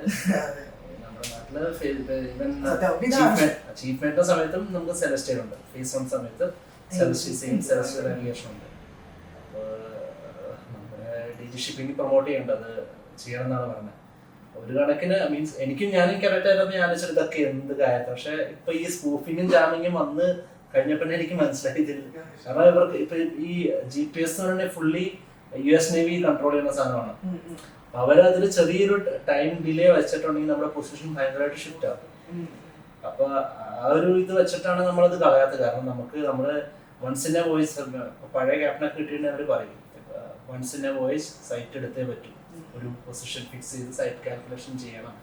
കാരണം നമുക്ക് അറിയാമല്ലോ. പിന്നെ നമുക്ക് കാര്യം 2 GPS ഉണ്ട്, 2 GPS ഉണ്ടെന്നൊക്കെ പറയാൻ പറ്റും. 2 GPS-ഉം GPS അല്ലേ, അതിൽ എറർ അടിച്ചിട്ടുണ്ടെങ്കിൽ 2-ലും വരും. നമുക്ക് ഇൻസ്ട്രുമെന്റ് എററാണെങ്കിൽ ഓക്കെ, ഒരെണ്ണത്തിൽ നിന്ന് മറ്റേതിലേക്ക് വരില്ല.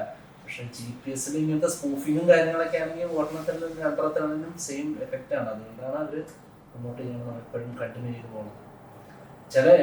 ഞാൻ വർക്ക് ചെയ്ത ചില ഷിപ്പിലൊക്കെ സെക്ഷൻ്റെ ഇല്ല. ആരും എടുത്തുകൊണ്ട് എന്താണോ സംഭവം തന്നെ അവിടെ ഷിപ്പില് സെക്ഷൻ്റെ ഇല്ല.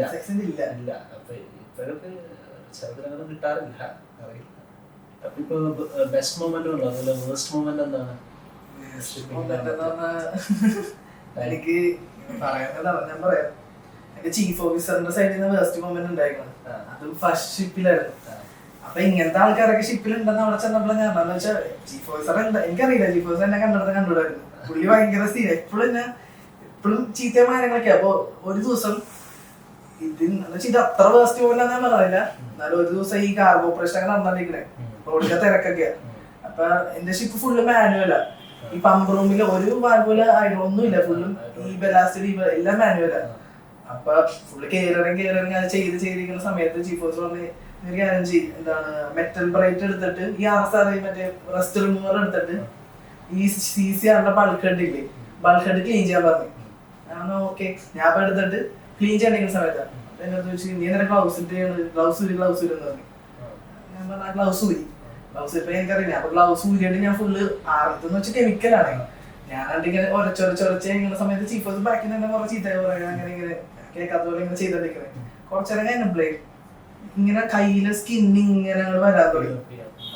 നമ്മ ഈ മറ്റേ ഒരു സൈസ് നമ്മുടെ മനുഷ്യന്റെ ബോഡി കഴുകുമ്പോ ഇങ്ങനെ വരും, അതേപോലെ സ്കെയിൽ എടുത്ത് ഇങ്ങനെ പഠിക്കുമ്പോൾ മടിച്ചെടുക്കാൻ പറ്റും. അങ്ങനെ സ്കിന്ന് ഫുൾ എന്റെ ഇങ്ങനെ വന്ന് അറിയില്ല ചീഫ് ഓഫീസർ എന്തിനാ അങ്ങനെ ചെയ്യാൻ പറ്റുന്നത്. അങ്ങനെ ചീഫ് ഓഫീസറിന്റെ സൈഡിൽ കുറെ ഉണ്ടായിട്ടുണ്ട്, കുറെ ഇങ്ങനെ പറയാനില്ല.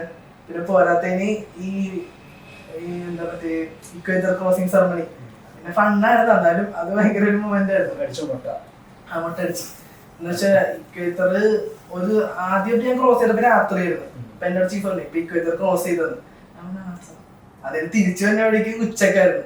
അപ്പൊ എന്റെ അടുത്ത് പറഞ്ഞ ഞാനും പാൻസാബും പിന്നെ GS ഞങ്ങൾ 3 പേരോട് പറഞ്ഞ് അപ്പുറത്തായിട്ട് വരൊക്കെ. പിന്നെ എന്താ പരിപാടി എന്ന് വെച്ചാൽ രാജാവിന്റെ പരിപാടിയൊക്കെ ചെയ്ത്. അപ്പൊ എന്റെ അടുത്ത് ഞാൻ സെക്കൻഡ് ദിവസം പറഞ്ഞിട്ടുണ്ട്, സാറെ മുട്ടടിപ്പിക്കല്ലേ. പുള്ളി പറഞ്ഞു നിന്നെ മുട്ടടിപ്പിക്കില്ല, ഞാൻ ഏറ്റെന്ന് പറഞ്ഞിട്ട് എന്റെ ഫുഡൊക്കെ കൊണ്ട് ഫുള്ളി എന്നെ ട്രിമ്മർ ആദ്യം കൊണ്ട് പഠിച്ചു. ഇപ്പൊ ചെറിയായിട്ട് കുറവാണ്, സെറമണി കുറവാണ്. ഞാനൊക്കെ കെരട്ടായിരുന്നപ്പോൾ തേർഡ് ഓഫീസർ കെരട്ട് ഷിപ്പിൽ എനിക്ക് ലാസ്റ്റ് ഷിപ്പിലായിരുന്നു കേട്ടോ ഞാൻ അതായിട്ട് ക്ലോസ് ചെയ്യുന്നത്. അതിന്റെ സൈൻ ഓഫിന് ഒരാഴ്ച മുമ്പ് ഞാൻ കാല് പിടിച്ചു. സൈൻ ഓഫാണ്, നാട്ടിൽ പോവാണ് ചെയ്യരുത്. ക്യാപ്റ്റൻ മലയാളിയായിരുന്നു ആ സമയത്ത്. ഒരു നല്ല ആളായ എൻ്റെ പുള്ളി പറഞ്ഞു ബാക്കിയൊക്കെ ചെയ്തു, മുടി തൊടണ്ട, ബാക്കിയൊക്കെ എല്ലാം ജ്യൂസ് കുടിപ്പിച്ചോ. അതെന്താ കിട്ടുന്ന കൈ കിട്ടുന്ന ചീപ്പൊക്കെ കൈ കിട്ടുന്ന നോക്കി ഇടും. ഈ മുട്ട നമ്മുടെ പാവയ്ക്കയും മുട്ടയും അങ്ങനെ പെർപ്പിൾ കളറുള്ള ജ്യൂസ് ആയിരുന്നു. ഞാൻ കുടിച്ചപ്പോ എനിക്ക് ദേഷ്യം, ചീഫ് ഓഫീസർ കുടിപ്പിക്കുന്ന പറഞ്ഞ എന്റെ മെക്കിലേക്ക് എടുക്കണം. അപ്പൊ ദേഷ്യപ്പെട്ട് ഞാൻ ഇത് കുടിച്ചിട്ട് ഓരോ റിയാക്ഷൻ ഇല്ലാണ്ട് ഇങ്ങനെ നിന്ന്. പുള്ളിക്കാരൻ ഇഷ്ടപ്പെട്ടില്ല, റിയാക്ഷൻ ഇല്ലേ എന്നാ ഫുള്ള് കുടിപ്പിക്കുന്ന അണ്ണാക്കില് കുത്തിച്ച് ഞാൻ അവിടെ വാള് വെച്ച് ഇക്വേറ്റർ ക്രോസിംഗ് എന്റെ പിന്നെ. പിന്നെ ആ സർട്ടിഫിക്കറ്റും ഫോട്ടോ ഒക്കെ ഉള്ളതുകൊണ്ട് പിന്നെ അടുത്ത ഷിപ്പിൽ പോകുമ്പോ അത് കാണിച്ചു കൊടുക്കും. കുഴപ്പമില്ല, ആദ്യം കുറച്ച് ഇതൊക്കെ ഇപ്പൊ നല്ല തമാശയാണ്. നമുക്ക് ആ സമയത്ത് ചെറിയ കെരട്ഷിപ്പിൽ മൊത്തം അതെ. എനിക്കാണെങ്കിലും കെരട്ഷിപ്പ് ചെയ്തോണ്ടിരുന്ന സമയത്ത് പല കാര്യങ്ങൾ ഓർക്കുമ്പോ എന്തെങ്കിലും ഇങ്ങനെ പിന്നെ അത് ഓർക്കുമ്പോ ഓക്കെ അത് നല്ലതിനാന്നുള്ള ഒത്തിരി തേർഡ് ഓഫീസേഴ്സും സെക്കൻഡ് ഓഫീസറും എന്നെ ഒത്തിരി പിന്നെ ഞാൻ മറ്റേ എന്തൊരു ചെയ്യുമ്പോൾ സ്ട്രിക്റ്റ് ആയിട്ട് വെച്ചിട്ടുണ്ട്. ആ സമയത്തൊക്കെ എനിക്ക് തോന്നുന്നു ഇവന്മാരെന്തെങ്കിലും പിന്നെ അത് അവരോരൊന്നും എന്നെ നമ്മളെ ഇനിഷ്യേറ്റീവ് എടുക്കാത്ത അവരെന്നെ ഇനിഷ്യേറ്റീവ് എടുത്ത് പഠിപ്പിച്ച കാര്യങ്ങളൊക്കെ എനിക്ക് തോന്നുന്നു ഇവരെന്തിനും ഇങ്ങനെ നമ്മള് എന്റെ ഫസ്റ്റ് ടൈമിൽ എന്നെ വിളിച്ചിട്ട് കെരട്ഷിപ്പിൽ ഓൾറെഡി നമുക്ക് ഇഷ്ടംമാതിരി പണിയുണ്ട്. അപ്പൊ അതിനിടയ്ക്ക് നമ്മൾ ഫസ്റ്റ് ടൈമിൽ വിളിച്ചിട്ട് അവരെന്തെങ്കിലും ചെയ്യുമ്പോൾ ഇത് ചെയ്യുക അത് ചെയ്യുന്നു പറഞ്ഞിട്ട് അന്നേരം ദേഷ്യം തോന്നുന്നുണ്ട്. പിന്നെ അത് ഇപ്പൊ ആലോചിക്കുമ്പോൾ അല്ലെങ്കിൽ പിന്നെ ഓരോ എക്സാം ടൈമിലെ കാലമായിരിക്കുമ്പോൾ എനിക്കത് ഗുണം ചെയ്തിട്ടുണ്ട്.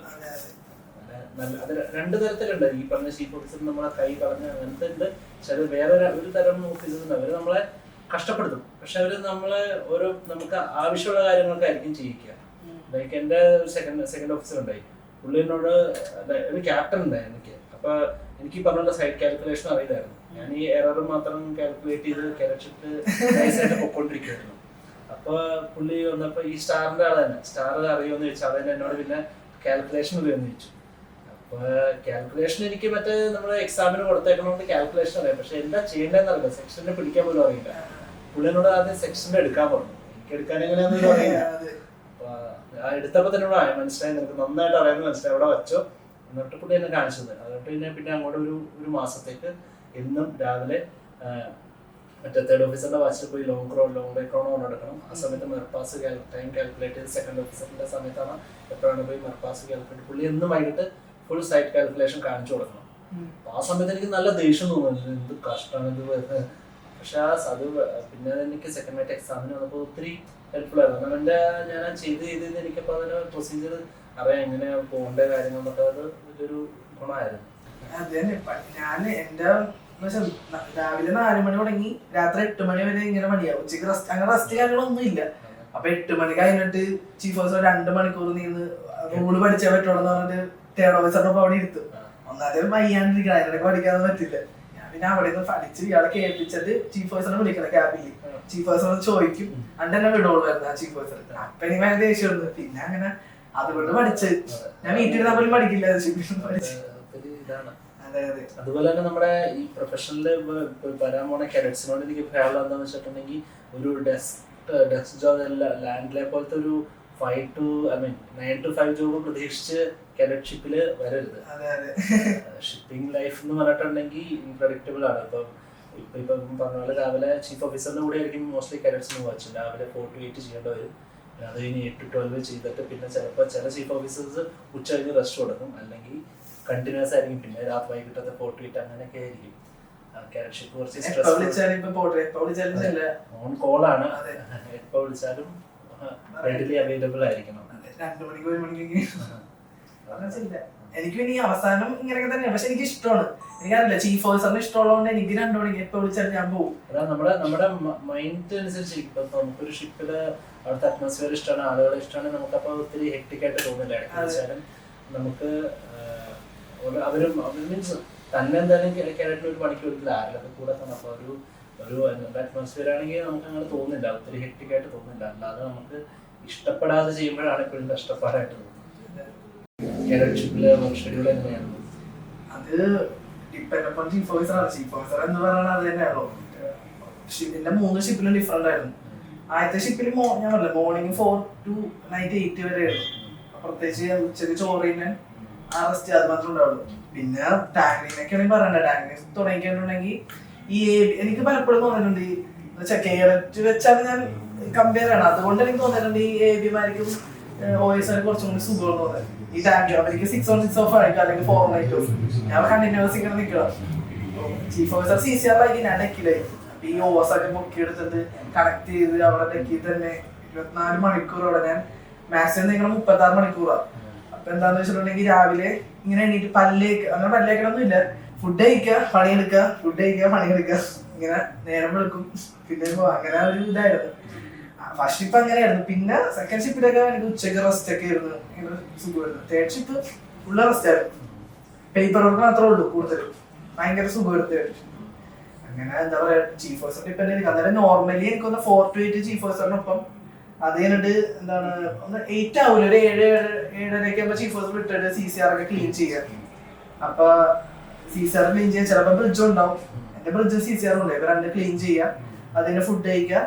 അത് ഞാൻ CCR വരുന്ന ചീഫ് ഓഫീസർ വരുന്നിട്ട് പറയും എന്തെങ്കിലും ചെയ്യാം. ചീഫ് ഓഫീസർ ചിലപ്പോൾ ഇങ്ങനെ പറയും ഇത് ചെയ്യണം, അത് ചെയ്യണം, മറ്റേ ചെയ്യണം. അപ്പൊ അത് ഫുള്ള് ചെയ്യാം. അപ്പൊ 12 മണിയാകുമ്പോ മാക്സിമം ചെയ്ത് തീർക്കും. എന്നിട്ട് ഞാൻ പിന്നെ പോയി കിടന്ന് ഉറങ്ങും. 4 മണിക്ക് എനിക്ക് മാച്ച് പോകും. മാച്ച് പോകുന്ന സമയത്ത് ഞാൻ ചീഫ് ചില സമയത്ത് ഇങ്ങനെ പറയും, സാറേ ഞാൻ അത് തീർന്നിട്ടില്ല, ചീഫ് വന്നാൽ പോയിക്കോന്നിട്ട് ഞാൻ പിന്നെ ബോധമായിട്ട് പോകും. പിന്നെ 6 മണി വരെ ഞാൻ അത് തീർത്തിട്ട് പിന്നെയും വരും ഫുഡ് കഴിച്ചിട്ട്. അതാണ് എന്റെ റൊട്ടീൻ. 8 മണി അങ്ങനെ. അത് ഓരോ ആൾക്കാരും ഡിപ്പെൻഡ്. യങ് മലയാളീസിന് ഇപ്പോൾ വരാൻ പോണ ജനറേഷന് ഈ ഫീൽഡ് റെക്കമെൻഡ് ചെയ്യുന്നുണ്ടോ? എങ്ങനെയാണ് ചെയ്യണ്ടെന്ന് വെച്ചിട്ടുണ്ടെങ്കിൽ ഞാൻ ചെയ്യാറുണ്ട്. എനിക്ക് എന്താ ചെയ്ത് ഈ ഫീൽഡിൽ കുറെ നെഗറ്റീവും ഉണ്ട്, കുറെ പോസിറ്റീവായിട്ടുള്ള കാര്യങ്ങളുണ്ട്. എല്ലാം ഏകദേശം ഒരേ ലെവലിൽ നിൽക്കണോണ്ടാണ് അത് ഇങ്ങനെ സംഭവമായിട്ട് പോയിക്കോളും. അങ്ങനെ കുഴപ്പമൊന്നുമില്ല. നമുക്ക് ചില സമയത്ത് എനിക്ക് തോന്നിയിട്ടുണ്ട് സൂപ്പർ.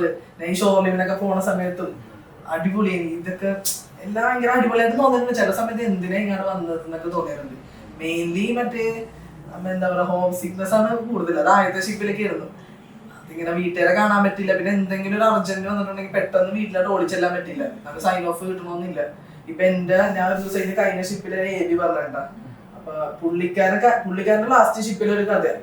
അപ്പൊ എന്താ പറയാ, പുള്ളിക്കാരന്റെ കൂടെയുള്ള ABയുടെ ഫാദർ മരിച്ചിട്ട് 2 ദിവസം കഴിഞ്ഞ് ഇപ്പൊ അങ്ങനെ ഷിപ്പിൽ പുള്ളിക്ക് എത്താനുള്ള 4 ദിവസം കഴിഞ്ഞാൽ ഫോട്ടോ എത്തുള്ളൂ. അപ്പൊ പുള്ളിക്ക് പോകാൻ പറ്റാത്തൊരു സാഹചര്യം. അപ്പൊ പുള്ളിയാണ് ക്യാപ്റ്റൻ, ഞാൻ പോണില്ല, ഞാൻ ഇവിടെ തന്നെ നിന്നോളാം, പോയിട്ടൊരു കാര്യമൊന്നും ഇല്ലെന്നൊക്കെ പറഞ്ഞാൽ അങ്ങനെ നിൽക്കണവരൊക്കെ ഉണ്ട് ഷിപ്പിൽ. നമുക്ക് ഒരാളെ മരിച്ചത് പെട്ടെന്ന് പോകാൻ പറ്റാത്ത സാഹചര്യങ്ങൾ, അങ്ങനെ കുറെ പ്രശ്നങ്ങളൊക്കെ ഉണ്ട് ഈ ഷിപ്പിംഗ് ഫീൽഡിൽ. പിന്നെ പോസിറ്റീവായിട്ട് പറയുകയാണെങ്കിൽ നല്ല മെയിൻലി എല്ലാവരും പൈസ ഒക്കെ തന്നെ ഉണ്ട്. ഞാൻ ഇന്റർവ്യൂവിന് ചോദിച്ചത്, എന്റെ കേരളഷിപ്പിൽ ഞാൻ ജോയിൻ ചെയ്യാൻ ഇന്റർവ്യൂവിന് ചോദിച്ചപ്പോൾ ഞാൻ പറഞ്ഞു എനിക്ക് പൈസയാണ് ഫസ്റ്റ്. ഞാൻ അങ്ങനെ തന്നെ പറഞ്ഞത്. എന്റെ അടുത്തൊന്നും പറഞ്ഞൊന്നുമില്ല, അങ്ങനെ മിക്കവരും അങ്ങനെ പറയില്ല. ഞാൻ അങ്ങനെ പറഞ്ഞത് പക്ഷെ എന്താ പറയാ അതാണ് മെയിൻ അല്ലേ. അപ്പൊ ഈ നമ്മുടെ മറ്റേ കമ്പനി സ്പോൺസർഷിപ്പ് ഇന്റർവ്യൂസിന് വേണ്ടി എങ്ങനെയായിരുന്നു പ്രിപ്പറേഷൻ കാര്യങ്ങളൊക്കെ? പ്രിപ്പറേഷൻ ഞാൻ പറഞ്ഞു എനിക്ക് അത്യാവശ്യം ടൈം ഉണ്ട്, വീട്ടില് വെറുതെ ഇരിക്കണായിരുന്നല്ലോ. അപ്പൊ മിക്കവരും എന്താണ് വേറെ കോഴ്സ് നോക്കുന്നത്, ഞാൻ പക്ഷെ വേറെ ഒന്നും നോക്കിയില്ല, ഇതിൽ തന്നെ നോക്കിയിട്ട് ഞാൻ ആ സമയത്ത് അധികം കോച്ചിങ് സെന്റർ ഒന്നും ഇല്ല, ഇവിടെ ഒറ്റൊരു കോച്ചിങ് സെന്റർ ഉള്ളെന്ന് തോന്നുന്നു കേരളത്തില്. അപ്പൊ എന്റെ ചേട്ടനെ കോച്ചിങ്ങിന് പോയിട്ടുണ്ടായി. ചേട്ടൻ ഞാൻ വീട്ടിൽ തന്നെ വിളിച്ചിട്ട് കോച്ചിങ്ങിന് പോയ ഒരു ഇത് വെച്ച് ചേട്ടൻ എനിക്ക് പറഞ്ഞൊക്കെ തരുന്നു. അപ്പൊ ഞാനൊരു ബുക്ക് ഉണ്ടായി, എനിക്ക് ആ ബുക്കിന്റെ പേര് ഞാൻ നോക്കണം, മർച്ചനയുടെ ഒരു ഗൈഡ്, അത് നോക്കി കൂടുതൽ പഠിച്ചിട്ടുണ്ടെന്ന് വെച്ചാൽ എങ്ങനെ ഇന്റർവ്യൂല് എങ്ങനെ ഇരിക്കണം, എങ്ങനെ പെരുമാറണം, അങ്ങനെ. ഇപ്പൊ കോച്ചിങ് സെന്റർ ഉണ്ടെങ്കിൽ കുറച്ചും നല്ലത്, കോച്ചിങ്ങിന് പോയിട്ടുണ്ടെങ്കിൽ. ഞാൻ പക്ഷെ പോയില്ല, ഞാൻ ഒരു ഇത് വെച്ച് ഇങ്ങനെ നോക്കി, എന്നിട്ട് ഇങ്ങനെ എങ്ങനെ പെരുമാറണം ഇങ്ങനെ പറഞ്ഞൊക്കെ നോക്കിയിട്ട് അങ്ങനെ ചെയ്തത്. പിന്നെ ഞാൻ ആദ്യമായിട്ട് അറ്റൻഡ് ചെയ്യണ വില്യംസന്റെ ഇന്റർവ്യൂ ആണ്. അതിനെനിക്കറിയാൻ പാടില്ല എന്താണ്, ഞാൻ ഫെയിൽ ആയി. എന്താ ഫെയിൽ ആണെന്ന് എനിക്കറിയില്ല, ചോദിച്ചതിന് എല്ലാത്തിനും ഉത്തരം പറഞ്ഞ് ഒരു ഓക്കെ പറഞ്ഞു, ഞാൻ കിട്ടുമെന്ന്. അത് ഫെയിലായി. പിന്നെ ഞാൻ ആംഗ്ലോ ഈ സമുദ്ര ഇതൊക്കെ എന്താ പറയാ, എനിക്ക് തോന്നുന്നു ഇങ്ങനെ ഇംഗ്ലീഷിന് കുറച്ച് പ്രശ്നം ഉണ്ടായി. എന്നാലും അത്ര ഞാൻ അവരുടെ മുമ്പിൽ ഇംഗ്ലീഷ് അറിയണ രീതിയിൽ ആക്ട് ചെയ്തൊക്കെയാണ് വർത്താനം പറഞ്ഞത്, കുറച്ച് സ്റ്റൈലൊക്കെ മാറ്റിയിട്ട്. എനിക്ക് അതൊക്കെ നോക്കുള്ളൂ തോന്നണേ ഇതിന്റെ ഒരു ഇതും. പിന്നെ എല്ലാത്തിനും പരമാവധി ആൻസർ പറയാൻ നോക്കുക, പിന്നെ അറിയാൻ പാടില്ലെങ്കിൽ അറിയാൻ പാടെന്ന് തന്നെ പറയാം, നമ്മൾ എക്സ്ട്രാ എന്റെ ഇന്റർവ്യൂ ടൈം 2009 ടൈമാണ്. പറഞ്ഞ പോലെ ഇന്റർനെറ്റും കാര്യങ്ങളും ഒന്നും ഇല്ല, അധികം ഇല്ല. ഇപ്പൊ നമ്മുടെ ഇൻസ്റ്റാഗ്രാം ആണെങ്കിൽ അന്നേരം ഓർക്കുട്ടൊക്കെ ആ ടൈമാണ്. അപ്പൊ ഞങ്ങൾക്ക് ഒന്നുമില്ല, വിക്കിപീഡിയയിലൊക്കെ നോക്കിയാൽ. പക്ഷെ വിക്കിപീഡിയയിൽ നോക്കിയാൽ ഗൂഗിളിൽ സെർച്ച് ചെയ്താൽ മർച്ചന്റ് നേവിയെ പറ്റി ഒത്തിരി ഇൻഫർമേഷൻ അങ്ങനെ കിട്ടില്ല. അപ്പൊ ആ ടൈമായിരുന്നു. അപ്പൊ ഞങ്ങളുടെ ആ ടൈമൊക്കെ വെച്ച് നോക്കുമ്പോ ഇപ്പത്തെ ജനറേഷൻ ഒത്തിരി ഓപ്ഷൻസ് അവൈലബിൾ. ഇപ്പൊ കോച്ചിങ് സെന്റേഴ്സ് ഉണ്ട്. അപ്പൊ അവരുടെ പ്രീവിയസ് ക്വസ്റ്റ്യൻ പേപ്പേഴ്സും അല്ലെങ്കിൽ ക്വസ്റ്റ്യൻസും ഒക്കെ സെറ്റ് ക്വസ്റ്റ്യൻസും ഉണ്ട്. അവര് ഗൈഡ് ചെയ്യുന്നതനുസരിച്ച് അവർക്ക് കറക്റ്റ് ആയിട്ട് അതിലൂടെ പോയാൽ മതി. ഒറ്റക്കോണൊക്കെ കുറച്ചും കൂടി ഈസിയാണ് കോച്ചിങ് സെന്ററിൽ. പിന്നെ നമുക്ക് കൂടുതൽ ഇൻഫോർമേഷൻ കിട്ടുക, ഏതൊക്കെ കമ്പനിയിലൊക്കെ ചെയ്യാൻ. അത് മെയിൻ വേറൊരു കാര്യമാണ്. എനിക്കിപ്പോ ആ സമയത്ത് ഞാൻ മർച്ചന്റ് നേവിയിലേക്ക് വരാൻ എന്റെ ഒരു ഡിസ്ട്രിക്ട് റിലേറ്റീവിനെ കണ്ടിട്ടാണ്. മാസ്റ്റർമാരുടെ ക്യാപ്റ്റനാണ് ഇപ്പോഴും, അതെ, സൂപ്രണ്ടന്റ് ആണ്. അപ്പം പുള്ളിയെ കണ്ടിട്ടാണ് ഞാൻ ഈ ഫീൽഡിലേക്ക് വന്നത്. അപ്പം പുള്ളി ഉള്ളത് കൊണ്ടാണ്, അല്ലെങ്കിൽ എനിക്ക് ഇതിനെപ്പറ്റി മർച്ചന്റ് നേവി ഷിപ്പ് ഒന്നും അറിയാം, പക്ഷെ എങ്ങനെ വരണം എന്ത് ചെയ്യണമെന്ന് എനിക്ക് ഒരു ഐഡിയ ഉണ്ടായിരുന്നില്ല. പുള്ളി ഇല്ലായിരുന്നെങ്കിൽ ഞാൻ ചിലപ്പോൾ വേറെ വല്ല കോഴ്സ് എടുത്തിട്ട് ഒത്തിരി മീൻസ് സ്പോൺസർഷിപ്പ് ഇല്ലാതെ പോകുമ്പോൾ ഒത്തിരി പ്രശ്നങ്ങളുണ്ട്. ഏജന്റ് ത്രൂ പോകുമ്പോഴാണെങ്കിലും ഒത്തിരി പൈസ പോകുന്നത്, അങ്ങനെ ഒത്തിരി ഇപ്പൊ ഫ്രോഡ് പ്രാക്ടീസ് നടക്കണ്ട. അപ്പൊ നമുക്ക് ഒരാൾ ഇങ്ങനെ, അപ്പൊ എനിക്ക് അങ്ങനെ എന്റെ കസിനായാലും ഇപ്പൊ ഇങ്ങനെ ഒത്തിരി ഇൻസ്റ്റിറ്റ്യൂട്ട്സ് അല്ലെങ്കിൽ ഇങ്ങനത്തെ അക്കാഡമീസ് ഉണ്ട് നമ്മളെ ഗൈഡ് ചെയ്യാനായിട്ട്. ഇത്ര കമ്പനീസ് ഉണ്ട്. അപ്പൊ ഞാൻ ആ സമയത്ത് എന്റെ ഫ്രണ്ടിന്റെ ഒരു ബ്രദർ ഉണ്ട്, എപ്പോഴും ചെന്നൈയില് പഠിച്ചുകൊണ്ടിരിക്കും, ഇപ്പോൾ എഞ്ചിനീയറിംഗ് പഠിക്കുമായിരുന്നു. അപ്പൊ പുള്ളിയുടെ കോളേജില് ഈ പറഞ്ഞ പോലെ ഒരു മറ്റേ മറൈൻ എഞ്ചിനീയറിംഗ് കോഴ്സ് ഉണ്ട്, അതിന് ജോയിൻ ചെയ്യാൻ. അപ്പൊ ഞാൻ വീട്ടിലൊക്കെ ഒത്തിരി പറഞ്ഞ എനിക്ക് മറ്റേ കാരണം ഇവരുടെ ത്രൂ ഞാൻ ആദ്യം എന്റെ ഈ പറഞ്ഞ ഞാനും ഫെയിലിയർ ചെയ്താണ് സ്റ്റാർട്ട് ചെയ്തത്. ഞാൻ ആദ്യം പോയത് AET എന്ന് പറഞ്ഞിട്ട് അമേരിക്കൻ ന്യൂക്ലിയർ ടാങ്കേഴ്സ്, അവരുടെ ഇന്റർവ്യൂ ചെന്നൈയിൽ പോയി ചെയ്തിട്ട് ഞാൻ ഫെയിലായി. ഫെയിലായി കഴിഞ്ഞപ്പം എനിക്ക് പറഞ്ഞ പോലെ ഭയങ്കര ഡെസ്പായി, ഒത്തിരി പ്രതീക്ഷിച്ചിട്ട് പോയിട്ട് ഡെസ്പായി. അപ്പൊ ഞാൻ ആ സമയത്ത് ഞാൻ മറ്റേ നോർമൽ കേരള എൻട്രൻസ്, എഞ്ചിനീയറിംഗ് എൻട്രൻസും ഓൾ ഇന്ത്യക്കും ക്രാഷ് കോഴ്സിനൊക്കെ പോയിട്ടുണ്ടായിരുന്നു. അപ്പൊ ആ ഒരു അതാണ് എനിക്കൊരു ബെനിഫിറ്റ് ഉണ്ടായിരുന്നത്. ഇങ്ങനത്തെ മൾട്ടിപ്പിൾ ചോയ്സ് ക്വസ്റ്റ്യൻസിനൊക്കെ കുറച്ചൊരു ബെനിഫിറ്റ് ഉണ്ടായത്. പക്ഷെ അന്ന് എനിക്ക് അത് ഈ ഇന്റർവ്യൂ അതും സെയിം ഡേറ്റ് ആയിരുന്നു. അതുകൊണ്ട് എനിക്ക് ഇത് എൻട്രൻസിന്റെ കേരള എൻട്രൻസ് അപ്പൊ എന്റെ ഒരു ഓപ്ഷൻ ഇല്ല. എനിക്ക് എഞ്ചിനീയറിംഗിന് ചേരാൻ പറ്റില്ല, കാരണം ഓൾറെഡി ഞാൻ എൻട്രൻസ് എഴുതിയില്ല. അപ്പൊ അതിൽ ഭയങ്കര ഡെസ്പായി, ഇനി എന്ത് ചെയ്യും. അപ്പൊ എനിക്കാണെങ്കിൽ ഫുൾ ഈ പറഞ്ഞ പോലെ വീട്ടിൽ നിന്ന് റിലേറ്റീവ്സ്, അച്ഛനും അമ്മയല്ല, അമ്മയ്ക്ക് ആദ്യം പ്രശ്നമായിരുന്നു, മർച്ചന്റ് ജോയിൻ ചെയ്യുന്ന പ്രശ്നമായിരുന്നു. അപ്പൊ ഞാൻ കൺവിൻസ് ചെയ്തു. പക്ഷെ ഞാനിത് കഴിഞ്ഞ് വന്നപ്പോ ഞാൻ ഇങ്ങനെ ഇരിക്കുമ്പോ മീൻസ് കാരണം ഇങ്ങനെ വെറുതെ ഇരിക്കുമ്പോ ആളുകൾ ഇതിനേക്കും നമ്മുടെ ഇഷ്ടമാണ് ഒരു പിന്നീട് കുറച്ച് പാടാണ്. അപ്പൊ ഞാൻ പറയാം, എന്റെ കസിൻ കറക്റ്റ് ആയിട്ട് എന്നെ ഗൈഡ് ചെയ്യാനുള്ളത് കൊണ്ടാണ് ഞാൻ ചിലപ്പോൾ ഞാൻ ഇവിടം വരെ എത്തിപ്പെട്ടത്. അല്ലെങ്കിൽ ഞാൻ വേറെ എന്തെങ്കിലും എന്റെ ഫ്രണ്ടിന്റെ ചേട്ടൻ പറഞ്ഞ കോഴ്സ് എഞ്ചിനീയറിംഗ് എന്ന് പറഞ്ഞ കോഴ്സ്, പക്ഷെ അത് അപ്രൂവ്ഡ് ആണോന്നും അറിയില്ല, ചുമ്മാ ഒരു കോഴ്സ്. പല ഇൻസ്റ്റിറ്റ്യൂട്ടിൽ അങ്ങനെ കാശ് കൊടുത്തിരുമ്പോ എന്തെങ്കിലും കോഴ്സിനൊക്കെ ചേരാം. പക്ഷെ അത് കഴിഞ്ഞിട്ടുള്ളത് എന്ത് അതെ. മറ്റേ കോഴ്സ് കഴിഞ്ഞ് ഇറങ്ങി കഴിഞ്ഞ് എന്തെന്നുള്ളതാണ് പ്രശ്നം. അപ്പോൾ ഇങ്ങനെയുള്ള അക്കാഡമീസും നമ്മൾ ഗൈഡ് ചെയ്യാനുള്ളത് നമുക്ക് ഒത്തിരി കമ്പനീസിനെ പറ്റി നമുക്ക് ചുറ്റുള്ള എക്സ്പ്ലോർ ചെയ്യാനുള്ള അവസരമാണ്. ഇതൊന്നും നല്ല കമ്പനികൾ കൂടുതൽ ഫ്രോഡാ കൂടുതലുള്ളത് അല്ലേ? പെട്ടാലും പ്രശ്നമാണ്. കുറെ പേരുണ്ട് പൈസ പോയത്. മെയിൻലി GP റേറ്റിംഗ് കോഴ്സിനാണ് കൂടുതൽ പേര് പറ്റിക്കുന്നത്. പിന്നെ അതൊക്കെ നോക്കി ചെയ്യാം. മർച്ചന്റ് നേവി ഫീൽഡിനെ പറ്റിയുള്ള മെയിൻ മിസ്കൺസെപ്റ്റ്സ് എന്തൊക്കെയാണ്? ഇപ്പൊ മിക്കവരും അറിയാൻ പറ്റുമെന്ന് തോന്നുന്നത്. പണ്ട് കാലത്തായിരുന്നു ആൾക്കാർക്ക് തെറ്റിദ്ധാരണയൊക്കെ. ഇപ്പൊ ചിലവരൊക്കെ വിചാരിച്ചിട്ടുണ്ടാവും ഏതെങ്കിലും രാജ്യത്ത് നിന്നിട്ടുണ്ടെങ്കിൽ ആ രാജ്യം ഫുള്ള് കറങ്ങാനൊക്കെ പറ്റുമോ. അങ്ങനെ ഒരു സംഭവം ഇല്ല സത്യം പറഞ്ഞാൽ. നമ്മ ആരായത് പോർട്ടിൽ ഇറങ്ങിയിട്ട് ആ പോർട്ടിന്റെ ചുറ്റുവട്ടത്തെ സ്ഥലങ്ങളൊക്കെ കൂടുതൽ കാണാൻ പറ്റുള്ളൂ. അത് ഇത്ര നേരം ഇപ്പൊ ഞാൻ കത്തയിനിപ്പോ ഞാൻ 24 hours ഷോറൂമിന് പോയിട്ടുണ്ട്. പിറ്റേ ദിവസം വന്നത് അത് ഭയങ്കര അറിയാം. ഞങ്ങൾ പോയി കഴിഞ്ഞിട്ട് 12 മണിക്കൂർ കഴിയുമ്പോ ബോട്ട് ഉണ്ട് തിരിച്ച് ഷിപ്പിലാണ്. ഷിപ്പ് ആങ്കറേജ് കിടക്കണം. അപ്പൊ എന്റെ അടുത്ത് 12 മണിക്കൂറാണ് തിരിച്ചു വരണമെന്ന് ചീഫ് ഓഫീസർ എന്റെ അടുത്ത് പറഞ്ഞിട്ട് വിട്ടേക്കണം ക്യാപ്റ്റന്റെ ഒപ്പം. ഞങ്ങൾ അപ്പൊ അവിടെ ചെന്ന് ക്യാപ്റ്റൻ ഞങ്ങൾ ബോസൻ ക്യാപ്റ്റൻ AB കുറച്ച് 5 പേരുണ്ട്. അപ്പൊ ക്യാപ്റ്റൻ പോയിട്ട് ഡോർമെറ്റർ എടുത്തിട്ട് ഞങ്ങൾ ബാഗ് അവിടെ വെച്ചിട്ട് പുറത്ത് കറങ്ങാൻ പോയി.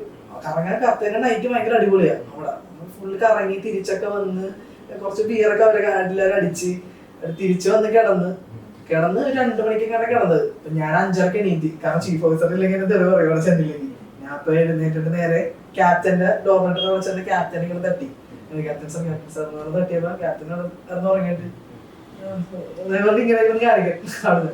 അപ്പൊ ഞാൻ ക്യാപ്റ്റൻ സാർ ഞാൻ വിളിച്ചപ്പോ ക്യാപ്റ്റൻ എന്റെ അടുത്ത് പറഞ്ഞ് ഷാംകോ ജായിക്കാന്ന് ക്യാപ്റ്റൻ അവിടെ കിടന്നു. അപ്പൊ എനിക്ക് പേടിയായി. ക്യാപ്റ്റൻ മഞ്ഞില്ല വെളുപ്പിനെ പോവുകയും ചെയ്യണം. ക്യാപ്റ്റൻ അപ്പൊ എന്റെ അടുത്ത് ബോസ് പറഞ്ഞു ക്യാപ്റ്റനാ പറയണ വൈകിട്ട് പോയത് എന്താ കുഴപ്പമെന്ന് വെച്ചിട്ട് അങ്ങനെ 24 മണിക്കൂറൊക്കെ പോയിട്ടുണ്ട്. അതൊക്കെ ഭയങ്കര അടിപൊളിയായിരുന്നു. പിന്നെ നമ്മൾ മെയിൻ ആയിട്ടുള്ള മിസ്കഷൻ വെച്ചാൽ ഇത് പുറത്ത് ഇങ്ങനെ ഫുള്ളായിട്ട് കറങ്ങാൻ പറ്റില്ല. ആ ഒരു ഏരിയയിലേക്ക് ഇങ്ങനെ പോകാൻ പറ്റുള്ളൂ. ചിലർ പറയും എല്ലാ രാജ്യങ്ങളും കാണാം. ഇപ്പൊ നമ്മ മെയിൻലി പോർട്ടല്ലേ നമ്മൾ കാണുള്ളൂ. ചിലപ്പോ ഷോറിൽ ഉണ്ടാവേ ഇല്ല. ഇപ്പൊ ടാങ്കറിലൊക്കെ കുറച്ചുകൂടി ഡിഫിക്കൽട്ട് ആയിരിക്കില്ലേ? ടാങ്കറിൽ എന്താ പ്രശ്നം എന്ന് വെച്ചിട്ടുണ്ടെങ്കിൽ പോർട്ട് സ്റ്റേ കുറവായിരിക്കും. അതെ. നമുക്ക് പിന്നെ മെയിൻ കാരണം വെച്ചാൽ നമ്മൾ ഈ ഷോറിൽ പോകുന്ന നമ്മുടെ ഡ്യൂട്ടി കഴിഞ്ഞിട്ടുള്ള റെസ്റ്റ് ഹവേഴ്സ് ഉറങ്ങേണ്ട സമയം കളഞ്ഞാണ് നമ്മൾ ഈ പോകുന്നത്. അപ്പൊ നമ്മള് അത് ഒരു ഇതെടുത്തിട്ടുണ്ടെങ്കിൽ നമുക്ക് പോവാം. പക്ഷെ എന്നാലും ഇപ്പൊ കുറവാണ്. 24 hours ഒക്കെ മാക്സിമം പോർട്ട് സ്റ്റേ ഉള്ളപ്പം. കാരണം കാർഗോ സ്റ്റാർട്ടിങ്ങിന് സമയത്ത് ആരും ഷോറിലേക്ക് നോർമലി വിടാറില്ല. കാർഗോ എൻഡിന്റെ സമയത്താണെങ്കിലും ആളുകൾ വേണം. അപ്പൊ അതിനിടയ്ക്കുള്ള സമയത്താണ് ആളുകൾക്ക് പോകാൻ പറ്റുള്ളൂ. അപ്പൊ അതൊക്കെ ഈ ഇപ്പൊ ചില സമയത്ത് കാർഗോ തുടങ്ങി ഏകദേശം നിർത്തി വെക്കുന്ന ഒരു സമയം വരാറുണ്ടല്ലോ. ഇപ്പൊ ഷോറിലേക്ക് പോയി കഴിഞ്ഞിട്ട് കാർഗോ നിർത്തി വെച്ച എന്തെങ്കിലും എക്സ്പീരിയൻസ് ഉണ്ടായിരുന്നു? ചീഫ് ഓഫീസർ സാറ് പുറത്തായിരുന്നു, കാർഗോ അവിടെ സ്റ്റോപ്പായി, അങ്ങനെ സംഭവില്ല? ഇല്ലല്ലേ, എല്ലാം കറക്റ്റായിരുന്നു. കാർഗോ മീൻസ് അങ്ങനെ ഉണ്ടെന്നൊക്കെ ഞാൻ സെക്കൻഡ് ഓഫീസർ ആയിരുന്ന സമയത്ത് മറ്റേ കെനിയയിലൊരു മുംബാസ പറഞ്ഞ പോർട്ടുണ്ട്. എനിക്ക് ഏറ്റവും കൂടുതൽ ലോങ്സ്റ്റ് ഡിസ്ചാർജിങ് കിട്ടുന്ന അവിടെയാണ്. 18 ദിവസം ഞങ്ങൾ പോർട്ടിലായിരുന്നു. 18 ദിവസം. അപ്പൊ അവിടെ കാർഗോ സ്റ്റാർട്ട് ചെയ്യും. കാർഗോ സ്റ്റാർട്ട് ചെയ്ത് കഴിഞ്ഞ് കുറച്ച് അവരെന്തെങ്കിലുമൊക്കെ പറഞ്ഞിട്ട് ഒരു സ്റ്റോപ്പ് ചെയ്ത് പിന്നെ പോകും. അപ്പൊ അങ്ങനെ ഇടയ്ക്ക് നിർത്തി അങ്ങനെ 18 ദിവസം ഞങ്ങൾ പോട്ടെ. അപ്പൊ എല്ലാവരും ഷോറിൽ പോയി അതായിരുന്നു. അവിടെ വെച്ച് ഒരു പ്രാവശ്യം പറഞ്ഞ പോലെ ചീഫ് ഓഫീസർ പുറത്തു പോയ സമയത്ത് വന്നിട്ട് കാർഗോ സ്റ്റാർട്ട് ചെയ്യാൻ പറഞ്ഞു. പക്ഷെ അന്നേരം ഞാനും ക്യാപ്റ്റനൊക്കെ ഉള്ളതുകൊണ്ട് കുഴപ്പമുണ്ടായില്ല. സ്റ്റാർട്ട് ചെയ്ത് വലിയ പ്രശ്നം ഒന്നും എന്തെങ്കിലും അർജൻസി ഒക്കെ വന്നിട്ട് ഇപ്പൊ എന്റെ ചീഫ് ഓഫീസർ പോലെ എന്തോ ഗ്യാങ് വേ എന്തോ പറ്റി, ഗ്യാങ് വേ പോയി എന്നൊക്കെ പറഞ്ഞത് ഷോർലീനെ എല്ലാരും തിരിച്ചു വിളിച്ചു, അങ്ങനെ എന്തെങ്കിലും എക്സ്പീരിയൻസ് ഉണ്ടായിരുന്നു? ഞാൻ പറഞ്ഞില്ല, എന്റെ ലാസ്റ്റ് ഷിപ്പില് ഞാൻ ജോയിൻ ചെയ്യുന്നതിന് മുമ്പുള്ള കേസാണ്. മലയാളി ഒരു 3rd ഓഫീസറും ക്യാപ്റ്റൻ എന്റെ കൂടെ ഉണ്ടായിരുന്ന ക്യാപ്റ്റൻ, അവരും ബാക്ക് ടു ബാക്ക്. അപ്പൊ അതിന് പുള്ളിയുടെ മുമ്പത്തെ കോൺട്രാക്ടില് ആ ക്യാപ്റ്റനും മലയാളി 3rd ഓഫീസറൊക്കെ ഉള്ള സമയത്ത് ഇവര് റോട്ടർഡാമിൽ എത്തിയപ്പം അവര് ആ സമയത്ത് ഷിപ്പിന് ഷോർ ലീവേ കിട്ടണ്ടായിരുന്നില്ല. അപ്പൊ റോട്ടർഡാമിൽ എത്തി കഴിഞ്ഞപ്പോ ഇവർക്ക് ഷോർ ലീവ് കിട്ടി. അപ്പൊ ക്യാപ്റ്റൻ പറഞ്ഞു 2-3 സെറ്റായിട്ട് നമുക്ക് ഷിപ്പിൽ എല്ലാവരെയും പോകണം. ഫസ്റ്റ് സെറ്റ് പോവാണ്. അതിൽ 3rd officer, Malayali 3rd officer, പിന്നെ കെനറ്റ് ഉണ്ടായി തമിഴ്നാട്ടിൽ, തമിഴില് കെനറ്റ് ഉണ്ടായി, പിന്നെ 2-3 പേര്. അങ്ങനെ അവര് ഫസ്റ്റ് ഗ്രൂപ്പ് പോവാ. ഇവർ റോട്ടർഡാമിന്റെ പോർട്ടിന് പുറത്തിറങ്ങി കഴിഞ്ഞ് ഇവര് പുറത്തിറങ്ങി കഴിഞ്ഞ് ഇവര് ഒരു മറ്റെന്താ റോട്ടിൽ കൂടെ ഇവർക്ക് വഴി എങ്ങോട്ട് പോകണ്ടെന്ന് അറിയില്ല. ഇവര് വഴി ചോദിക്കാൻ വേണ്ടി പൊക്കോണ്ടിരുന്നിട്ട് ട്രാക്ടർ ചെറിയൊരു മറ്റെന്താ പറയുക നമ്മുടെ ഇസുസ് പോലത്തെ വണ്ടി പോലത്തെ കൈ കാണിച്ചിട്ട് ഇവര് വഴി ചോദിച്ചു. അവർക്ക് ഇവന്മാരെ കണ്ടിട്ട് ഇവന്മാരിപ്പോ പുള്ളിക്കപ്പം ഇവന്മാരെ പറഞ്ഞ മനസ്സിലാവില്ല, ഇംഗ്ലീഷ് പറഞ്ഞവർക്ക് പുള്ളിക്ക് മനസ്സിലാവില്ല. അപ്പൊ കുറെ നേരം ഇങ്ങനെ കാണിച്ചപ്പോ ഈ മറ്റേ ഡ്രൈവർ നേരെ ലോക്കൽ പോലീസിനെ വിളിച്ചിട്ടുണ്ട്. ഇവന്മാര് ഇമിഗ്രൻസ് ആണ്, ഇവന്മാര് വേറെന്താ ഇവന്മാര് എവിടെന്നൊക്കെയോ ഓടി വന്നേക്കട്ടെ എന്നൊക്കെ പറഞ്ഞിട്ട് റിപ്പോർട്ട് ചെയ്തു. അപ്പൊ അവിടുത്തെ നോർമൽ പോലീസ് വന്നു. നോർമൽ പോലീസിന് ഷിപ്പിങ്ങിനെ പറ്റി ഇവര് പറയണ്ട്, ഞങ്ങളിങ്ങനെ പോർട്ട് ഇല്ലെന്നാണ് വന്നതെന്ന് പറഞ്ഞിട്ട് പോലീസ് പിടിച്ച് എല്ലാവരും അങ്ങോട്ട് നടത്തി നേരെ ഷിപ്പിലേക്ക് പോലീസ് മറ്റേ ഗണ്ണൊക്കെ പിടിച്ച് എസ്കോർട്ട് ചെയ്ത് ഷിപ്പിലേക്ക് കൊണ്ടുവന്നു. തിരിച്ച് കയറ്റി വിട്ടിട്ട് പിന്നെ അവിടുന്ന് ആരെയും പിന്നെ ഷോ ചെയ്തില്ല. അങ്ങനെ ഒരു എക്സ്പീരിയൻസ് ഞാൻ ഉണ്ടായില്ല, അപ്പൊ ഇങ്ങനെ പറയണ്ടായിരുന്നു. പിന്നെ എനിക്കൊരു പ്രാവശ്യം പറ്റിയേക്കുന്നത് അത് കമ്പനിയുടെ പേര് ഞാൻ പറയാനുള്ള, ഞാനൊരു കമ്പനിയിൽ സെയിൽ ചെയ്തപ്പം ഇവര് എനിക്ക് ജോയിനിങ് ചൈനയിൽ നിന്ന് തന്നു. ചൈന ജോയിൻ ചെയ്യാൻ വേണ്ടി ഞാൻ ഇവിടുന്ന് ഇപ്പൊ ഇവരുടെ കമ്പനീസ് അറിയാലോ, ലാസ്റ്റ് മൊമെന്റിലാണ് എല്ലാ പേപ്പർ വായിക്കുന്നത്. സൈൻ ഓൺ ചെയ്യണതിന്റെ ഒരു ദിവസം രാത്രിയൊക്കെ കുറെ പേപ്പർ അയച്ചെന്നിട്ട് ഇതൊക്കെയാണ് പേപ്പർ എന്ന് പറയും, നമ്മളതും എടുത്ത് പൊക്കോണം. സെയിം പരിപാടിയാണ് എനിക്കും കിട്ടി. എൻ്റെ കയ്യിൽ അവസാനമൊക്കെയാണ് കുറെ ഒക്കെട്ട് കൂടും എല്ലാ പേപ്പേഴ്സും വന്നു. അപ്പൊ എനിക്ക് വിസ വന്നിട്ടില്ല. അപ്പൊ ഞാൻ ഇവരോട് ചോദിച്ചു വിസ എന്താ സംഭവം, വിസ എവിടെയാന്ന് ചോദിച്ചു. അപ്പൊ അവര് പറഞ്ഞു കൊറോണ കഴിഞ്ഞ പിന്നെ ചൈനയില് സീമന് വിസ എന്ന് പറഞ്ഞിട്ടാണ് അറൈവലിൽ കിട്ടുന്നത് പറഞ്ഞു ചൈനയില്. അപ്പൊ ഓക്കെ ആയിക്കോണം ആക്കണം ഓർത്ത് ഞാൻ എന്റെ ഇതൊക്കെ ആയിട്ട് ഞാൻ പോയി ഞാൻ എയർപോർട്ടിലെത്തി. എയർപോർട്ടിൽ ചെന്നിട്ട് ഞാൻ എൻ്റെ ഡോക്യുമെന്റ്സ് ഖത്തർ എയർവേസ് ആയിരുന്നു ഫ്ലൈറ്റ്. അപ്പൊ അവരൊക്കെ ചോദിച്ചപ്പോൾ എൻ്റെ ഡോക്യുമെന്റ്സ് കൊടുത്തപ്പോൾ അവർ വിസ ചോദിച്ചപ്പോൾ ഞാൻ ഈ താരം പറഞ്ഞു എനിക്ക് വിസ ഓൺ അറൈവൽ അങ്ങനെ പരിപാടിയാണെന്നൊക്കെ പറഞ്ഞു. അപ്പോൾ അവിടുത്തെ ഫ്ലൈറ്റ് അറ്റൻഡന്റ് നോക്കിയിട്ട് ഓക്കെ എന്നുകൊണ്ട് അയാൾ കയറ്റി വിട്ടു. ഇമിഗ്രേഷൻ കഴിഞ്ഞു. ഞാൻ ഇവിടുന്ന് എൻ്റെ കൂടെ ഇവിടെ മലയാളിയായിട്ട് രണ്ടൊരു തേർഡ് എഞ്ചിനീയറും ഉണ്ടായി. ഞാൻ ചീഫ് ഓഫീസറായിരുന്നു. ഒരു ഫോർത്ത് എഞ്ചിനീയർ മലയാളി, 3 മലയാളീസ് ആയിരുന്നു. പിന്നെ ബോംബെന്ന് ചീഫ് കുക്ക്, AB, ബോസ്, ഞങ്ങൾ മൊത്തം 6 പേര്. ഞങ്ങൾ നേരെ ചൈന പിടിച്ച് ഇവിടുന്ന് ദോഹയിൽ ചൈന ഷാങ്ഹായ്. അപ്പോൾ ഞങ്ങൾ അങ്ങനെ പോയി ദോഹയിൽ ഞങ്ങൾ അടിച്ചു പോയി. ഞങ്ങൾക്ക് ലേബറിന് പോലെ സമയം ദോഹയിൽ ഇപ്പം മറ്റേ സീമൻ ലോഞ്ച് ഉണ്ടല്ലോ. അപ്പോൾ അവിടെയൊക്കെ പോയി ഞങ്ങൾ അടിച്ചു പൊളിച്ച് മലയാളീസ് ഉണ്ടല്ലോ, അപ്പോൾ രസമായിരുന്നു. ഞങ്ങൾ എന്നിട്ട് ചൈന എത്തി കഴിഞ്ഞ് ഞങ്ങൾ ഫ്ലൈറ്റിൽ നിന്ന് പുറത്തിറങ്ങി അവിടെ ചെന്ന് ഞങ്ങൾ ഇമിഗ്രേഷൻ്റെ കൗണ്ടറിൽ ചെന്ന് അപ്പോൾ അവർ വിസ ചോദിച്ചു. അപ്പം ഞാൻ ഈ സെയിം സാധനം അവരോടും പറഞ്ഞു. അപ്പോൾ അവരോട് അങ്ങനെ ഒരു പരിപാടി ഇല്ല. അപ്പം ഞങ്ങൾക്ക് അറിയില്ല അവിടെ. അപ്പോൾ ഞങ്ങൾ പറഞ്ഞു ഇങ്ങനെയാണ്. അപ്പോൾ ഞങ്ങളുടെ ഏജന്റിന്റെ ഡീറ്റെയിൽ ചോദിച്ചു. അപ്പോൾ നമ്മുടെ ഒക്കെട്ട് ബോർഡ് പേപ്പറിലോ ഏജന്റിന്റെ ഡീറ്റെയിൽസ് ഉണ്ടാവുള്ളൂ. അപ്പോൾ അത് കാണിച്ചു കൊടുത്തു. അപ്പോൾ കാണിച്ചു കൊടുത്തു കഴിഞ്ഞപ്പം അവിടെ ഇമിഗ്രേഷനിലിരുന്ന ആ ആള് നല്ലൊരാളായിരുന്നു. പുള്ളി അവിടെ ഞങ്ങൾക്ക് അറൈവൽ വിസയ്ക്ക് വേണ്ടി ട്രൈ ചെയ്തു. പക്ഷെ റിജക്റ്റ് ആയി കഴിഞ്ഞപ്പോൾ വിസ റിജക്റ്റ് ആയി. ഞങ്ങൾ അവിടെ എത്തുകയും ചെയ്തു.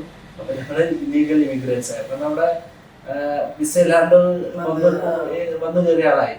അപ്പം അങ്ങനെ കഴിഞ്ഞപ്പം അവര് ഏജന്റിനെ വിളിച്ചിട്ട് പറഞ്ഞു ഇങ്ങനെ വന്നിട്ടുണ്ട്. അപ്പോൾ ഏജന്റിനോട് പറഞ്ഞു പുള്ളി മറ്റേ പെനാൽറ്റി അടയ്ക്കുവാണെങ്കിൽ ഞങ്ങൾ റിലീസ് ചെയ്ത് ഷിപ്പിൽ കൊണ്ടുപോകും. പുള്ളി കൈമാറത്തി. പുള്ളി അത് ഞാൻ നല്ല എമൗണ്ട് വരുമായിരിക്കും, അതുകൊണ്ട് പുള്ളി കൈമാറത്തി പറ്റില്ല പറഞ്ഞു. അപ്പൊ അങ്ങനെ വന്നപ്പോൾ പിന്നെ ഞങ്ങളെ അവരെ പിടിച്ചുകൊണ്ട് മറ്റേ ഒരു എന്താ പറയുക ഒരു സ്ക്വയർ ഷേപ്പ് റൂമിനുള്ളിൽ കൊണ്ടുപോയിട്ട്.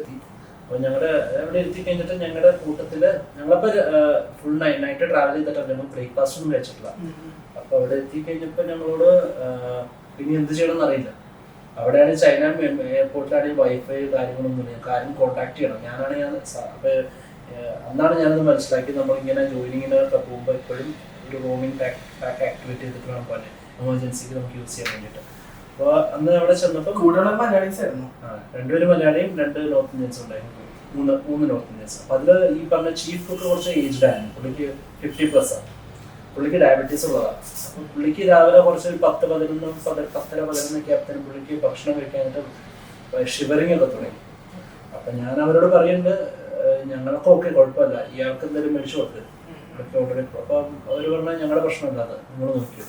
അപ്പം ഭാഗ്യത്തിന് എൻ്റെ കൂടെ ഉണ്ടായിരുന്ന ബോസൻ, ഞങ്ങളുടെ കൂടെ വന്ന ബോസൻ ഈ പറഞ്ഞ പോലെ മൊബൈൽ നെറ്റ്വർക്കിൽ റൂമിങ് ആക്ടിവേറ്റ് ചെയ്തിട്ടാണ്. ഞാൻ പുള്ളിയുടെ മൊബൈൽ എടുത്ത് ഞാൻ കമ്പനി വിളിച്ചിട്ട് നമ്മൾ ഇങ്ങനെയൊക്കെയാണ് പരിപാടി, ഞങ്ങൾക്ക് എന്താ വെച്ചാൽ ചെയ്തു തരാൻ പറഞ്ഞു.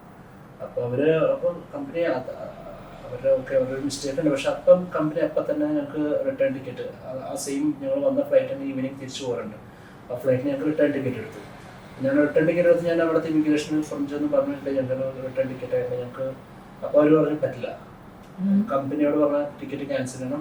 ഇത് ഖത്തർ എയർവേസിൻ്റെ മിസ്റ്റേക്കാണ്. കാരണം അവർ ചെക്ക് ചെയ്തില്ല, നിങ്ങൾ ബോർഡ് ചെയ്യണതിനുമ്പം നിങ്ങളുടെ കയ്യിൽ പ്രോപ്പർ ഡോക്യുമെൻറ്റ്സ് ഉണ്ടോയെന്ന് ചെക്ക് ചെയ്യാതെ അവരെ ഇട്ടിട്ട്. അപ്പോൾ അവർ നിങ്ങളുടെ ഫുൾ ചെലവിൽ ഞങ്ങൾ തിരിച്ചെടുത്ത് കൊണ്ടുവരണം. അപ്പം ഞങ്ങളുടെ കമ്പനിയോട് പറഞ്ഞ് ഇങ്ങനെയാണ്. എന്നിട്ട് ഖത്തർ എയർവേസ് ഞങ്ങൾക്ക് ടിക്കറ്റ് എടുത്തു തന്നു. പക്ഷേ ഈവനിങ് ആണ് ടിക്കറ്റ്. അപ്പോൾ വാഷ്റൂം, അപ്പോൾ ഞങ്ങൾ പറഞ്ഞു ഞങ്ങൾക്ക് വാഷ്റൂം പോകണം. അപ്പോൾ ഈ പറഞ്ഞ പോലെ അവിടെ ഒരു വേറെ വാഷ്റൂമിൽ കൊണ്ടുപോയിട്ട് പറഞ്ഞു ഡോറ് ക്ലോസ് ചെയ്യാൻ പാടില്ല, ഓപ്പൺ ആക്കി എന്തോളം ചെയ്തു. അങ്ങനെയൊക്കെ ഭയങ്കര ഭയങ്കര മോശം. ഇപ്പൊ പറയുമ്പോൾ നമുക്ക് ചിരി വരും, പക്ഷെ അന്നേരം ആ സമയത്ത് ഞങ്ങൾ ഭയങ്കര മെന്റൽ ട്രോമയായിരുന്നു സമയം. കാരണം ഈ പുള്ളിയാണെങ്കിൽ ചീഫ് കുക്കാണെങ്കിൽ ഭയങ്കരമായിട്ട് കുറച്ച് പുള്ളിയുടെ ഹെൽത്ത് ഭയങ്കര മോശമാവാനൊക്കെ തുടങ്ങി. പിന്നെ എന്നിട്ട് ഞാൻ കൈയും കാലം അവിടെ ഉണ്ടായിരുന്ന ഞാൻ ചീഫ്. അപ്പൊ എല്ലാവരും എന്നോടാ പറയണം, സാർ എന്തെങ്കിലും ചെയ്യുന്നത്, ഞാൻ എന്ത് ചെയ്യണം, ഞാനും അദ്ദേഹം അവരെ പോലെ തന്നെ പിടിക്കപ്പെട്ടിരിക്കുമല്ലോ അവിടെ. എന്നിട്ട് പിന്നെ ഞാൻ അവിടെ ഒരു സെക്യൂരിറ്റി ഉണ്ട്, ഇവിടെ കൈയും കാലം പിടിച്ചു ചെയ്യുമ്പോൾ ഞങ്ങളൊക്കെ ഞങ്ങൾക്കൊന്നും വേണ്ട, ഈ പുള്ളിക്ക് എന്തെങ്കിലും മേടിച്ചിടണം. പുള്ളി അവിടെ പോയിട്ട് എന്താ ഒരു സാൻഡ്വിച്ച് അങ്ങോട്ട് വന്ന് പുള്ളിക്ക് കൊടുത്തു. എന്നിട്ട് വൈകുന്നേരം ആയപ്പം ഞങ്ങൾ തിരിച്ചു കൊണ്ടുപോയതാണ്. ഞങ്ങൾ ഫ്ലൈറ്റിലെ ഏറ്റവും ബാക്ക് സീറ്റ്. ഞങ്ങളുടെ പാസ്പോർട്ടൊന്നും ഞങ്ങളുടെ കയ്യിലില്ല, അവരുടെ ഫ്ലൈറ്റ് അറ്റൻഡൻസിൻ്റെ കൈ കൊടുത്തു. ഞങ്ങൾ എന്നിട്ട് എനിക്ക് കൊച്ചി എയർപോർട്ടിലെത്തി ഇമിഗ്രേഷൻ എത്തിയപ്പോഴാണ് എനിക്ക് എൻ്റെ പാസ്പോർട്ട് തിരിച്ചു കിട്ടുന്നത്. വളരെ ഒരു എക്സ്പീരിയൻസ് ആയിരുന്നു അത്. ഞാൻ കമ്പനി ജോയിൻ ചെയ്തില്ല, അതോടുകൂടി വിട്ടോളൂ. അല്ലാണ്ട് അവരിങ്ങനത്തെ പരിപാടി ചെയ്തിട്ട് എനിക്കാകെ സങ്കടമായി. ശരിക്കും ചില കൺട്രീസ് മാത്രമാണ് വിസ അറൈവൽ തരുള്ളൂ. ചൈനയിലൊക്കെ ചൈന വിസ വേണം. അത് കഴിഞ്ഞിട്ട് അവരെന്നെ വിളിച്ചു, നമുക്ക് ചൈന വിസ അപ്ലൈ ചെയ്യാൻ ഒന്നുകൂടെ വരാൻ. ഞാനില്ല, അങ്ങനെ പോയില്ല അവിടെ. അങ്ങനെ ഒരു ബാഡ് എക്സ്പീരിയൻസ് ഉണ്ടായിട്ടുണ്ട്. ഇപ്പൊ ചിലവരൊക്കെ ഇങ്ങനെ എന്റെ അടുത്ത് ഇങ്ങനെ ചോദിക്കാറുണ്ട്, ഈ ഓപ്പൺ CDC എടുത്തിട്ട് വെച്ചാൽ CDC മാത്രം എടുത്തിട്ട് ഷിപ്പിൽ ജോയിൻ ചെയ്യാൻ പറ്റുമോ, അങ്ങനെ ചെയ്യണവരുണ്ട്. അപ്പൊ അതിനെ പറ്റി എന്താണ് സാർ പറയാനുള്ളത്? ഇതൊക്കെ പണ്ട് നടന്നിരുന്നതാണ്. ഇപ്പൊ ത്രൂ പ്രോപ്പർ ചാനൽ അല്ലാണ്ട് നമുക്ക് ഷിപ്പിംഗ് ലൈനിൽ കയറാൻ പറ്റില്ല. അപ്പം GP റേറ്റിംഗ് ആണെങ്കിലും DNS മറ്റേ നോട്ടിക്കൽ സയൻസ് ആണെങ്കിലും ഇവരുടെ നോട്ടിക്കൽ സയൻസ് ആണെങ്കിൽ IMA എൻട്രൻസ് ഉണ്ട്. IMA എൻട്രൻസ് കഴിയുമ്പം സ്പോൺസർഷിപ്പ് ഇന്റർവ്യൂസ് ഉണ്ട്. അവരുടെ ചിലപ്പോൾ എക്സാം ഉണ്ട്, കമ്പനിയുടെ എക്സാംസ് ഉണ്ടാവും. അപ്പോൾ അത് പ്രോപ്പർ ആ ചാനലിൽ കൂടെ അല്ലാണ്ട് നമുക്കിപ്പം ഷിപ്പിൽ കയറാൻ പറ്റില്ല. ഈ മറ്റേ ഓപ്പൺ CDC എന്നൊക്കെ പറഞ്ഞാൽ നിങ്ങളുടെ അടുത്ത് അപ്രോച്ച് ചെയ്യുന്നവർ വെറുതെ കാശ് തട്ടിക്കൊണ്ടു പോകാൻ വേണ്ടിയുള്ള പരിപാടിയാണ്. അത് പ്രോ പ്രാക്ടീസ് ആണ്, അതിൽ ചെന്ന് ചാടാതിരിക്കുക. അപ്പം ഇങ്ങനത്തെ ഒത്തിരി അക്കാഡമീസ് ഉണ്ട്, നിങ്ങൾക്ക് കരിയർ ഗൈഡൻസ് ഉണ്ട്, അവരുണ്ട്, ഒത്തിരി ഓപ്ഷൻസ് ഉണ്ട്. അപ്പം അത് നിങ്ങൾ പ്രോപ്പറായിട്ട് യൂട്ടിലൈസ് ചെയ്യുക. പ്രോപ്പർ ചാനലിലൂടെ പോയി പറ്റിക്കപ്പെടാതിരിക്കുക. ഒത്തിരി പേരുണ്ട്, ഞങ്ങളുടെ സമയത്തൊക്കെ ഒത്തിരി പേരുണ്ടായി. കാരണം ആ സമയത്ത് ഇങ്ങനെ അവയർനെസ് ഞങ്ങൾക്ക് പറഞ്ഞ പോലെ ഇങ്ങനത്തെ അക്കാഡമീസും കാര്യങ്ങളൊന്നും ഇല്ല. അന്ന് ഷിപ്പിംഗ് എന്ന് പറഞ്ഞ ഫീൽഡുണ്ട്, എങ്ങനെ എത്തിപ്പറ്റും അറിയില്ല. അപ്പൊ ആരെല്ലാം ഇങ്ങനെ പറഞ്ഞു വരുമ്പോ ഞാൻ ഇങ്ങനെ പൈസ കൊടുത്തിട്ടുണ്ട്, ഇങ്ങനെ കയറാൻ പറ്റും അങ്ങനെയൊക്കെ പറഞ്ഞ ആരെല്ലാം കൊണ്ട് പൈസ കൊടുക്കും. പിന്നെ പൊടി പോലും ഉണ്ടാവില്ല, ആ ഒരു ഇതായിരുന്നു. അപ്പൊ അങ്ങനെ ഇപ്പൊ നിങ്ങൾ ഇപ്പോഴത്തെ ആളുകൾക്ക് സ്മാർട്ടാണ്. അപ്പൊ അങ്ങനത്തെ ചെന്ന് ചാടാതിരിക്കുക, സ്പോൺസർഷിപ്പ് ഇല്ലാത്ത കമ്പനികളിൽ പോയി കയറാതിരിക്കുക. മീൻസ് കോഴ്സ് ചെയ്തിട്ടാണെങ്കിൽ സ്പോൺസർഷിപ്പ് ഇല്ലാതെ പോയിട്ടുണ്ടെങ്കിൽ അത് ഭയങ്കര പിന്നെ ഏജൻസി ത്രൂ പോലൊക്കെ ഭയങ്കര ബുദ്ധിമുട്ടായിരിക്കും. അതുപോലെ തന്നെ IMA എക്സാം ഇല്ലാതെ IMA എക്സാമിൻ്റെ ഇപ്പൊ പറഞ്ഞ പോലെ ഇപ്പൊ പുതിയതായിട്ട് കേൾക്കണ IMA എക്സാമിന്റെ ഇടയ്ക്ക് എക്സാമിന് മുമ്പ് പറയും ക്വസ്റ്റ്യൻ പേപ്പർ തരാമെന്ന് പറഞ്ഞിട്ട് കോൾ വരും. പിന്നെ എക്സാം കഴിഞ്ഞിട്ടാണെങ്കിൽ റാങ്ക് ലിസ്റ്റ് പബ്ലിഷ് ആയി കഴിയുമ്പോൾ പറയും ഇത്ര രൂപ തരുവാണെങ്കിൽ നിങ്ങളുടെ റാങ്ക് കയറ്റിത്തരാം. അതൊക്കെ വെറും പറ്റിക്കൽ പരിപാടികളാണ്. ഇതിപ്പോ പ്രോപ്പറായിട്ട് തന്നെയാണ് നടക്കുള്ളൂ. ഇതിപ്പോ government of India DG shipping നടത്തുന്ന ഒരു പ്രോഗ്രാമാണ്. അപ്പൊ അതിൽ അങ്ങനെ ഫ്രോഡായിട്ടുള്ള പ്രാക്ടീസും നടക്കില്ല. അപ്പൊ നമ്മള് പ്രോപ്പറായിട്ട് ട്രെയിനിങ് അറ്റൻഡ് ചെയ്തിട്ട് പ്രിപ്പയർ ചെയ്തിട്ട് എക്സാം കൊടുക്കുക, അതാണ് ഇതിനുള്ള ഓപ്ഷൻ. എന്റെ ഈ രണ്ടാമത്തെ ഷിപ്പിൽ ഒരു വെൽഡർ ഉണ്ടായി, ഫിറ്റർ ഉണ്ടായി. അപ്പൊ ഫിറ്റർ ഇങ്ങനെ തന്നെ ഒരാളൊരു ഏജന്റ് വന്ന് 10 ലക്ഷം രൂപയാണ് പുള്ളി കൊടുത്തത്. 10 ലക്ഷം രൂപ പുള്ളിയുടെ പറ്റിച്ചത്. അതിനുശേഷം പുള്ളി പിന്നെ 4 ലക്ഷം രൂപ വേറൊരു ഏജന്റ് കൊടുത്തിട്ടാണ് കയറുന്നത്. എന്നിട്ട് ഇപ്പൊ 10 ലക്ഷം രൂപ കടം തീർത്തിട്ടുണ്ടെങ്കിൽ പുള്ളി പറഞ്ഞു. അങ്ങനെ കുറെ അവസ്ഥയുണ്ട്. അതെ, ഒത്തിരി ഇങ്ങനത്തെ അക്കാഡമിക്സ് അത് ഒത്തിരി അതിനെതിരെ നമ്മളെ ഹെൽപ്പ് ചെയ്യുന്നുണ്ട്. കാരണം അവര് പ്രോപ്പറായിട്ട് നിങ്ങൾക്ക് ഓരോ കമ്പനീസിന്റെ മീൻസ് അവരെ എങ്ങനെ റീച്ച് ചെയ്യാന്നുള്ളത് നിങ്ങൾക്ക് ഗൈഡൻസ് പ്രോപ്പറായിട്ട്. ഇപ്പം എനിക്ക് തോന്നുന്നത് ഈ നല്ല കമ്പനി കേഡർഷിപ്പില്ല, നമ്മളൊരു തേർഡ് ഓഫീസർ സെക്കൻഡ് ഓഫീസർ ഇങ്ങനെയൊക്കെ കമ്പനീസ് നമ്മളെ വിളിച്ച് ഇങ്ങനെ ജോയിൻ ചെയ്യാൻ പറയുള്ളൂ. കേഡറ്റ്സിനെ ആരെയും വിളിച്ചിട്ട് നമ്മൾ ഇങ്ങനെ വിളിച്ച് നമുക്ക് ജോലി ചെയ്യാന്ന് പറഞ്ഞാൽ മിക്കവാറും ഫ്രോഡ്. ഇപ്പൊ തേർഡ് ഓഫീസർ ആണെങ്കിലും ഒരു റാങ്ക് എക്സ്പീരിയൻസ് ആവാതെ നമ്മളെ ഇങ്ങോട്ട് വിളിച്ച് ജോലി ചെയ്യുന്നത് കുറവാണ്. അപ്പൊ ആ ഒരു ഗൈഡൻസ് നമുക്ക് കറക്റ്റ് ആയിട്ട് കിട്ടിക്കുമ്പോൾ നമ്മൾ അങ്ങോട്ട് തന്നെ അപ്രോച്ച് ചെയ്യണം. നമ്മള് ആപ്ലിക്കേഷൻ അയക്കണം, നമ്മളവിടെ ഇന്റർവ്യൂ അറ്റൻഡ് ചെയ്യണം, എക്സാം അറ്റൻഡ് ചെയ്യണം, അതൊക്കെ ക്ലിയർ ചെയ്യണം. അങ്ങനെയാണ് ഇതിൽ കയറാൻ പറ്റുള്ളൂ. അല്ലാതെ ഇപ്പൊ അതുമില്ല, ഇപ്പൊ പരിചയക്കാർ വഴി എന്നുള്ള പരിപാടി ഒന്നും നടക്കില്ല. ഇപ്പം അതൊക്കെ പണ്ടായിരുന്നു, ഇപ്പൊ അതൊന്നും നടക്കില്ല. പ്രോപ്പർ പ്രൊസീജിയർ ഫോളോ ചെയ്യാണ്ട് ആർക്കും കയറാൻ പറ്റില്ല. പിന്നെ എന്താ പറയാ, ഷിപ്പിംഗ് ഫീൽഡ് എന്ന് പറയുമ്പോ കൂടുതൽ ആൾക്കാർ വിചാരിച്ചേക്കണ ഈ യൂണിഫോം ഇട്ട് അതിനെപ്പറ്റി എന്താ പറയാ? യൂണിഫോം എന്ന് പറഞ്ഞിട്ടുണ്ടെങ്കിൽ നമ്മൾ പോർട്ടിൽ എത്തുമ്പോഴോ അല്ലെ പോർട്ട് അപ്രോച്ച് യൂണിഫോം ഇടാറില്ല. ചീഫ് മേറ്റ് ആയ പിന്നെ ഞാൻ വളരെ കുറവാണ്. കാരണം ഞാൻ തേർഡ് ഓഫീസറും സെക്കൻഡ് ഓഫീസറും വരുന്ന സമയത്ത്, പോർട്ട് അപ്രോച്ചിന്റെ സമയത്ത് അല്ലെങ്കിൽ പൈലറ്റ് ഏജന്റ് സമയത്തൊക്കെ ഞാൻ യൂണിഫോമിലായിരുന്നു. ചീഫ് ഓഫീസർ ആയ പിന്നെ വളരെ വളരെ കുറവാണ്. ഇൻഡിപെൻഡൻസ് ഡേ, റിപ്പബ്ലിക് ഡേ അങ്ങനെ എന്തെങ്കിലും ഒക്കേഷൻസ് ഒക്കെ വരുമ്പോഴാണെങ്കിൽ ഇടാറ്. അല്ലാതെ വളരെ ബോലോ ഷൂട്ട് അല്ലെങ്കിൽ നോർമൽ സർവീസ് ആണ്. ചിലര് മറ്റേ ഡിപ്പെൻസ് ഓൺ ക്യാപ്റ്റൻ ഓൾസോ. ഞാൻ എന്റെ കഴിഞ്ഞ ഷിപ്പിലെ ഒരു ക്യാപ്റ്റൻ ഉണ്ട്, പുള്ളി സ്ട്രിക്റ്റ് ആയിട്ട് പറയുമായിരുന്നു, എനിക്കല്ല ചീഫ് ഓഫീസറിന്, പക്ഷേ ജൂനിയർ ഓഫീസേഴ്സിന്, സെക്കൻഡ് ഓഫീസറും തേർഡ് ഓഫീസറും രാവിലത്തെ മോർണിംഗ് വാച്ചില് പിന്നെ മറ്റേ മെസ് റൂമില് യൂണിഫോമില് വേണമെന്ന് കാഡറ്റ്സ് അങ്ങനെ പറയുമായിരുന്നു. റീൽസിലൊക്കെ കാണുന്ന റീലാണ്, റിയൽ ലൈഫിലല്ലാതെ ഒത്തിരി അങ്ങനെ ഉണ്ട്. മറ്റേ റീൽസിൽ കാണുന്നത് കണ്ട് നമ്മൾ ഷിപ്പിംഗിൽ കണ്ട ഒത്തിരി പേരുണ്ട്. പക്ഷെ അതൊന്നും അല്ല. ഷിപ്പിംഗ് ലൈഫ് കുറച്ച് ഡിഫിക്കൽട്ട് ആണ്, ഈസി മണി അല്ല. അത്ര എളുപ്പത്തിൽ കിട്ടുന്നതാണ്. നമുക്ക് ഒത്തിരി ഹാർഡ്ഷിപ്പ് ഉണ്ട്, ഒത്തിരി കഷ്ടപ്പെട്ടിട്ട് തന്നെയാണ് അതെ പൈസ കിട്ടണതായാലും നമ്മുടെ ഓരോ റാങ്ക് കയറി വന്നതാണെങ്കിലും.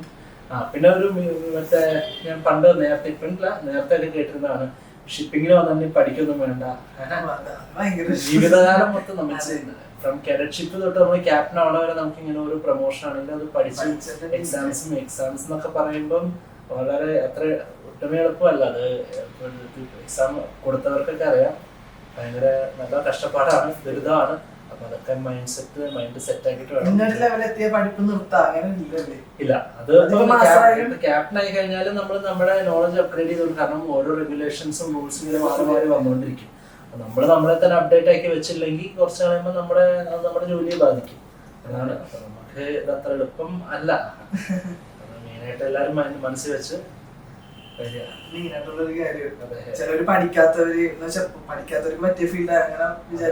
അങ്ങനെ പറയുന്നവരുണ്ട്. പക്ഷെ ഇപ്പൊ ഞാൻ പറഞ്ഞിട്ടുണ്ട്, ഇതൊക്കെ ചെയ്യാനാണെങ്കിൽ എനിക്ക് ഷിപ്പിൽ വരണ്ടായിരുന്നു, എനിക്ക് IAS അങ്ങനെയല്ല.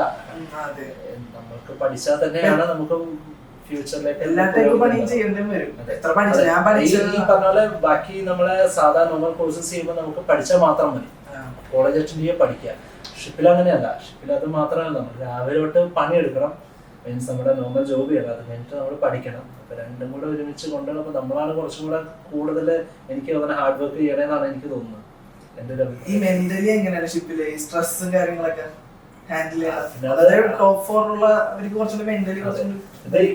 പറഞ്ഞാൽ നമുക്ക് ഈസി മണി എന്ന് പറഞ്ഞാൽ ഈസി മണി എന്ന് പറഞ്ഞാൽ നമ്മൾ എടുക്കുന്ന സ്ട്രെസ്സിന്റെയും റെസ്പോൺസിബിലിറ്റി മെയിനായിട്ട് ടോപ്പ് 4 കൂടുതൽ വരുമ്പോൾ നമ്മുടെ ഫിസിക്കൽ വർക്കിനേക്കാളും കൂടുതൽ നമ്മുടെ മെന്റൽ സ്ട്രെസ്സും റെസ്പോൺസിബിലിറ്റിയാണ്. നമ്മളെ ഫേസ് ചെയ്യുന്ന സ്ട്രെസ്സിനൊക്കെ കൂടെ കിട്ടുന്നതാണ് നമ്മുടെ സാലറി എന്ന് പറയുന്ന സാധനം. അതാണ് ജൂനിയർ ഓഫീസേഴ്സ് ആണെങ്കിലും സ്ട്രെസ് ഇല്ലാന്നല്ല, നല്ല സ്ട്രെസ് ഉണ്ട്. അപ്പം പിന്നെ അവർക്ക് എന്തെങ്കിലും പ്രശ്നം വരുമ്പോ ചോദിക്കാനായിട്ട് സീനിയേഴ്സ് ഉണ്ട്. സീനിയേഴ്സിന് അങ്ങനെ വരുമ്പോ ടാങ്കേഴ്സിലൊക്കെ ഉള്ളതാണ് മീറ്റിങ്ങും സയറൊക്കെ. ഇപ്പൊ 2.0 ആണ്. അപ്പൊ ഫുൾ പിന്നെ ഷിപ്പില് ചെന്നിട്ട് എന്തെങ്കിലും വിയേർഡായിട്ടുള്ള അനുഭവങ്ങൾ ഉണ്ടായിരുന്നു. അനുഭവം ഇങ്ങനെ വെറുതെ ചീഫ് ഓഫീസറൊക്കെ നമ്മളെ പറഞ്ഞ് പേടിപ്പിക്കാറുണ്ട്. ഇപ്പൊ എന്റെ ഷിപ്പിൽ തന്നെ നേരത്തെ ഒരു ആള് മരിച്ചിട്ടുണ്ട് എന്റെ ഷിപ്പിൽ. അപ്പൊ ഈ വെളുപ്പിനെ വാച്ചിന് ചെല്ലുമ്പോൾ സെക്കൻഡ് ഓഫീസറുടെ ഓർഡർ ഉണ്ടാവും. സെക്കൻഡ് ഓഫീസർ ചീഫ് ഓഫീസർക്ക് ഇരുന്നിട്ട് ഇങ്ങനെ പേടിപ്പിക്കും, അങ്ങനെയാണ് കാര്യങ്ങൾ ഇങ്ങനെയാണ് കാര്യങ്ങൾ. പിന്നെ വേറൊരു ഇതുണ്ട് എന്ന് വെച്ചാൽ ചീഫ് ഓഫീസറിന്റെ അടുത്ത് പറഞ്ഞാണ് പുള്ളിയുടെ ലാസ്റ്റ് വെസലായിട്ട് മുമ്പത്തെ വെസലെങ്ങാണ്ട് ഈ ഫയർ വന്നിട്ട് ഷിപ്പ് ഫുള്ള് നശിഞ്ഞ് കുറെ പേര് മരിച്ചിട്ടുണ്ട് ആ ഷിപ്പിൽ. അങ്ങനത്തെ ഒരു വെസല് പിന്നെ റീബിൽഡ് ചെയ്ത് എടുത്ത് പുതിയതാക്കി പണിതിട്ട് പിന്നെ ഫസ്റ്റ് ക്രൂ ചീഫ് ഓഫീസർ. അപ്പൊ ചീഫ് ഓഫീസർ പറഞ്ഞാണ് സെക്കൻഡ് ഓഫീസർ എപ്പോഴും പറയും ഇങ്ങനെ കിടക്കാൻ നേരത്തെ ഒരാൾ ഇങ്ങനെ സൈഡിൽ നിന്ന് നോക്കിക്കൊണ്ടിരിക്കണം ഇങ്ങനെ എനിക്കറിയാൻ പാടില്ല, പുള്ളി എന്റെ അടുത്ത് പറഞ്ഞത് അങ്ങനെ പറയുമായിരുന്നത്. അപ്പൊ ചീഫ് ഓഫീസർ സെക്കൻഡ് ഓഫീസർ പറയുമായിരുന്നത് നിനക്ക് ഒരാളിങ്ങനെ നോക്കിക്കൊണ്ടിരിക്കണമല്ലേ തോന്നുന്നത്, ഞാൻ കിടക്കുമ്പോ ഞാൻ ഒരാളുടെ പൊക്കത്ത് കിടക്കണ പോലെ എനിക്ക് ഫീൽ ചെയ്യുമെന്നൊക്കെ പുള്ളി എന്റെ അടുത്ത് പറയുമായിരുന്നു. അങ്ങനെ കുറെയൊക്കെ പുള്ളി ഇങ്ങനെ പറഞ്ഞ് നമ്മൾ പേടിപ്പിക്കുമായിരുന്നു രാത്രിയൊക്കെ. അപ്പം എക്സാംസ് ഒക്കെ പെട്ടെന്ന് ക്ലിയർ ആവട്ടെ, പെട്ടെന്ന് എല്ലാം ക്ലിയർ ആയി എക്സാം ക്ലിയർ ആയി. C you soon as an officer. അപ്പം വേറെ പുതിയ ഇൻഫർമേഷൻസും പുതിയ ഹോസ്റ്റും പുതിയ ഗസ്റ്റ് ഒക്കെ ആയിട്ട് നമുക്ക് വേറെ പോഡ്കാസ്റ്റിൽ കാണാം. Thank you.